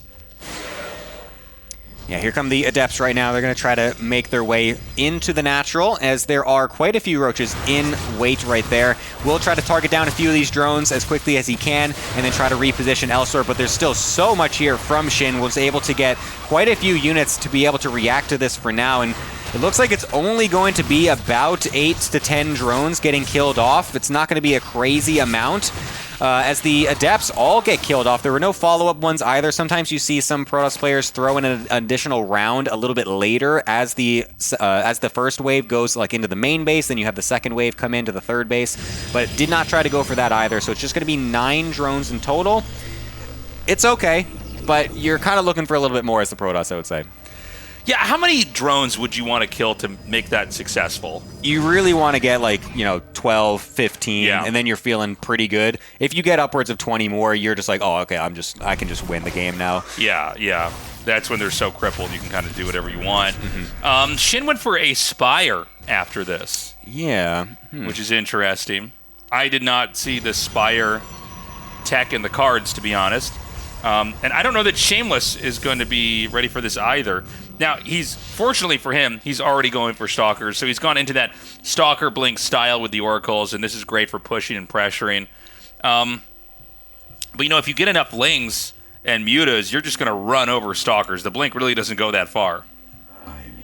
Yeah, we'll see when this timing actually works out, because a lot of times if the Zerg player is just making the Mutas and they're spawning right as the Blink Stalker attack is happening, that's actually going to favor the Protoss pretty heavily, as the Mutas want to be on the other side of the map doing damage. And we're even going to shift Q Blink a lot of these Stalkers into this pocket base over here, but he does so right into the enveloping hands of a massive Zerg army, and that is not how you want to start off this Blink pressure as Shameless. Sure, he's got a couple of Adepts going on the side as well, which was very nice, but losing so many Stalkers when you're going against someone going Mutas like this is not how you need to start this off. Yeah, I mean, that was rough, man. Losing those Stalkers like that. Very bad decision to try to blink into that moment. You got to be very calculated with your blinks. Blink, it's so abusive and it's so strong. I remember my mind being blown when I first saw Stalkers were going to have blink. I'm like, oh, that's going to be used a lot. That's crazy. But, if you misuse it and you overstep and you end up stuck in a place where you can't get out, in a position like that, one you can't even run away from, right? Now you're just trapped there. He is going to go for Storm. Meanwhile, SHIN is just continuing to build up. He's going to go for the Baneling's Nest, getting a bunch of Lings, getting the melee attack upgrade. Yeah, and the first Muta is going to find some Oracles to meet them first, but that is not really going to do too much there, as those will get killed off quite quickly. The Oracle will just kind of give up on life and stop moving and just get killed off anyways. As the pulled over and said, end it all. I'm sorry, officer, you got me. No high-speed chase here. He said, take me to jail. All right, Muta's going to come on in and get a lot of transferring drones, or probes, I should say, as there's not too much to defend in the main base either. The Blink Stalker's just trying to give chase. We'll be able to shoo them away for now, but 5 probes is pretty decent so far, and we'll be able to get likely some more as they do find their way back over to this base. These are not going to get dealt with anytime soon. There's no Phoenix to chase them down or anything, so they will be free to pick off probes and other things all around the map. Yeah, 4-base Protoss here. Against a 4-base powered up Zerg. Zerg is going to hit. And I don't know how ready Shameless is going to be for this. This is crazy. I mean, Zerg's not trying to grow really at all. It's just like, we're going to wind up and do the killing blow. And look, this might work. I don't know if this is a decision based off of the fact that those stalkers were killed. When he overextended and he thinks, no, you're just going to be too weak. I could probably just come in here and kill you. Oh, this has been a popular trend both in StarCraft 2 and 1, but just basically trying to dive in and kill the Templars and then attack afterwards. Or, you know, at worst, they're going to waste some storms trying to kill your mutas. I don't know that Shameless can survive this at all. This is bad. Wasting all those storms just to kill the mutas is not what you want. There's like a single storm going off in this entire fight. The Banelings very weakened, but not killed, and so they are going to be able to chase down these stalkers and kill absolutely everything, it feels like. There's so much army supply from SHIN on the map right now. The stalkers are just trying to run away as the base is getting completely ransacked. That's going to be a GG. Damn. SHIN just coming out full stop in this game, man. SHIN absolutely murdering back there. That was insane. Yeah. Some rough plays there from Shameless early on. I think SHIN played pretty flawlessly, but we saw, like, you know, a couple units early on get like surrounded or picked off. And then when it was time to come out with the blink, I mean, the adept play was like, okay, it didn't do enough. The game goes on from here. You're I guess, in a worse position than if you hadn't done that at all. But I really got worried when I saw the blink into the expansion without you know, checking to make sure it's safe. You got to be careful. The oracles can ensure that it's safe or not. Yeah. It seemed like it was just one of those plays where it's on a map that's a little less, it's less often that you go for that pocket base, and so I think it seemed like one of those plays where Shameless is like, I'm just going to catch you off guard by suddenly being at the back here, because why would you really expect me to do that? But SHIN was already expanding there, had vision completely, and so was fully totally prepared. ready. So it's just like one of those little lapses in judgment where Shameless is just kind of expecting that move to kind of catch SHIN more off guard than it did, and he gets completely punished for it. Yeah. I mean, the punish was brutal. And so we're going to have to see a cleaner game here from Shameless. I do... Seems like he had a really strong start. Yeah. And now it's starting to taper off a little bit. That's the problem. That's what we mentioned earlier. The consistency is always so hard against these crazy groups of all these really good players. Sure, you might be able to take a series or two, but you're going to need to continue to do that over and over and over again. And so we'll see if Shameless can bring it back here and continue this on, or if he's going to get knocked out in this final position of Group C. Okay, into game number 2. Bottom left, Shameless. Top right is SHIN. And SHIN going to go for a quick pull. Oh, my God. Oh, wow. The disrespect. I kind of love this. Can we put the players cams up, please? I got to tell you guys something. Okay. I am Shameless's dad. Did you know that? No, I didn't. You can't tell? I guess I should have put 2 and 2 together, man. You know how you can tell? We both have less in our name. Yeah. Okay? I raised him. If you drew a little beard on him, it would be me. It would be exactly it would be me. you. Looks exactly like you. I've been worried for him my whole time. This is my long-lost son here in RSL. I'm having to cast. This is hard for me. This is really tough, man. I can imagine this is really rough for you right now. This is rough. Yeah, I didn't know I had kids. And I came into the studio today. I said, "Oh my God!" You saw his name. I looked at the last 4 letters of his name. And I went, "It's my kid. It's my son. It's my own son. blood." Shan, you leave my son alone. What are you doing to this kid? He's I raised baby. this. Ah! Anyways, I hope. Oh my God! It's a drone pull. Oh my God! It's a drone pull. Shameless is not scouted. He's not One scouted. One drone. Oh. This could end so badly. But, you know, there's a world where maybe Shameless could hold this. It's going to be rough, man. He needs to be ready to pull his probes. He's doing the full greet. He's just a suit. Look at Shen, dude. He's just like, I'm walking drones across the map. Just going to scratch my head real quick. Yeah, Shameless is going for the full read, expecting Shin's like him. tapping out and checking stock prices. It's like, oh my God. Here we go. Oh, you see Shameless immediately identifies this. Now, it's not going to be the first time he's fought this for sure.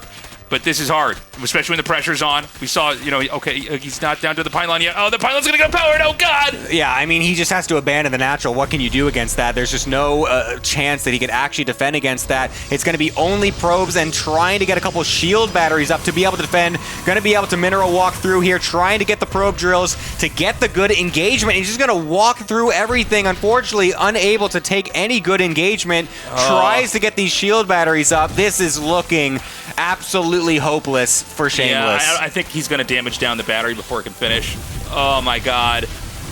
And the probes are going to go down. Oh, Shameless is going to have to tap out. GG. Oh, my God. Respect for throwing out the well played right there. Yeah. That was manner. That was manner. Or it's the opposite, and you're so mad that you're doing it sarcastically. Which one is it? It was the first one. Okay. It was the first one. Shout outs to Shameless. We were so happy to have him in this tournament. I hope he comes back and competes again. Yeah. SHIN, brutal, man. Went with that. I think it was the right move too. I think he noticed that, like, okay, I'm actually trapping a lot of zealots, and he's a little bit fumbly with the micro. That's when you bust out that strat. Yeah, and I think you, as the other player, as Shameless, that is a respectable way to go about that series, because you're expecting the other player, you're respecting them enough to not go for those type of early plays, that you go for the mind game. You say, okay, this is the game, I'm going to gamble. I know I just kind of lost that first game, but I need to get something going for me in this series. I'm going to go for the gamble. I'm going to go for the no scout nexus. And it just, SHIN read it, man. Like, what are you going to do against that? That was a pro build order pick. Yeah, for sure. That was like a tournament veteran. Like, okay, I'm going to bring this out. This feels like it's going to be the exact right thing. I don't have to reveal any of my other strategies either. True. No extra data out there for my opponents. So here are our results today, guys. Bunny and SHIN advance. Shameless and ByuN. ByuN surprisingly not moving on here. Yeah. Although he's been really on fire lately. Tomorrow, we're going to be on with Group D. That's Cure, Zhaun, Lambo, and Clem. Super excited to be casting Lambo here in the RSL. Yes, his first time as well. It's going to be great to see, again, another newcomer to the RSL. See if they can continue the success. And honestly, this is kind of the tournament. This is kind of the revive of the Zergs. This is the revenge of the Zergs right now. We're getting 3 Zergs already into the playoffs. That's something why that we're named not this used the Revival. to. Revival StarCraft. Oh, I kind of laid that one right up there. I didn't even put the pieces together. This is crazy. Thank God you're here, Tasteless.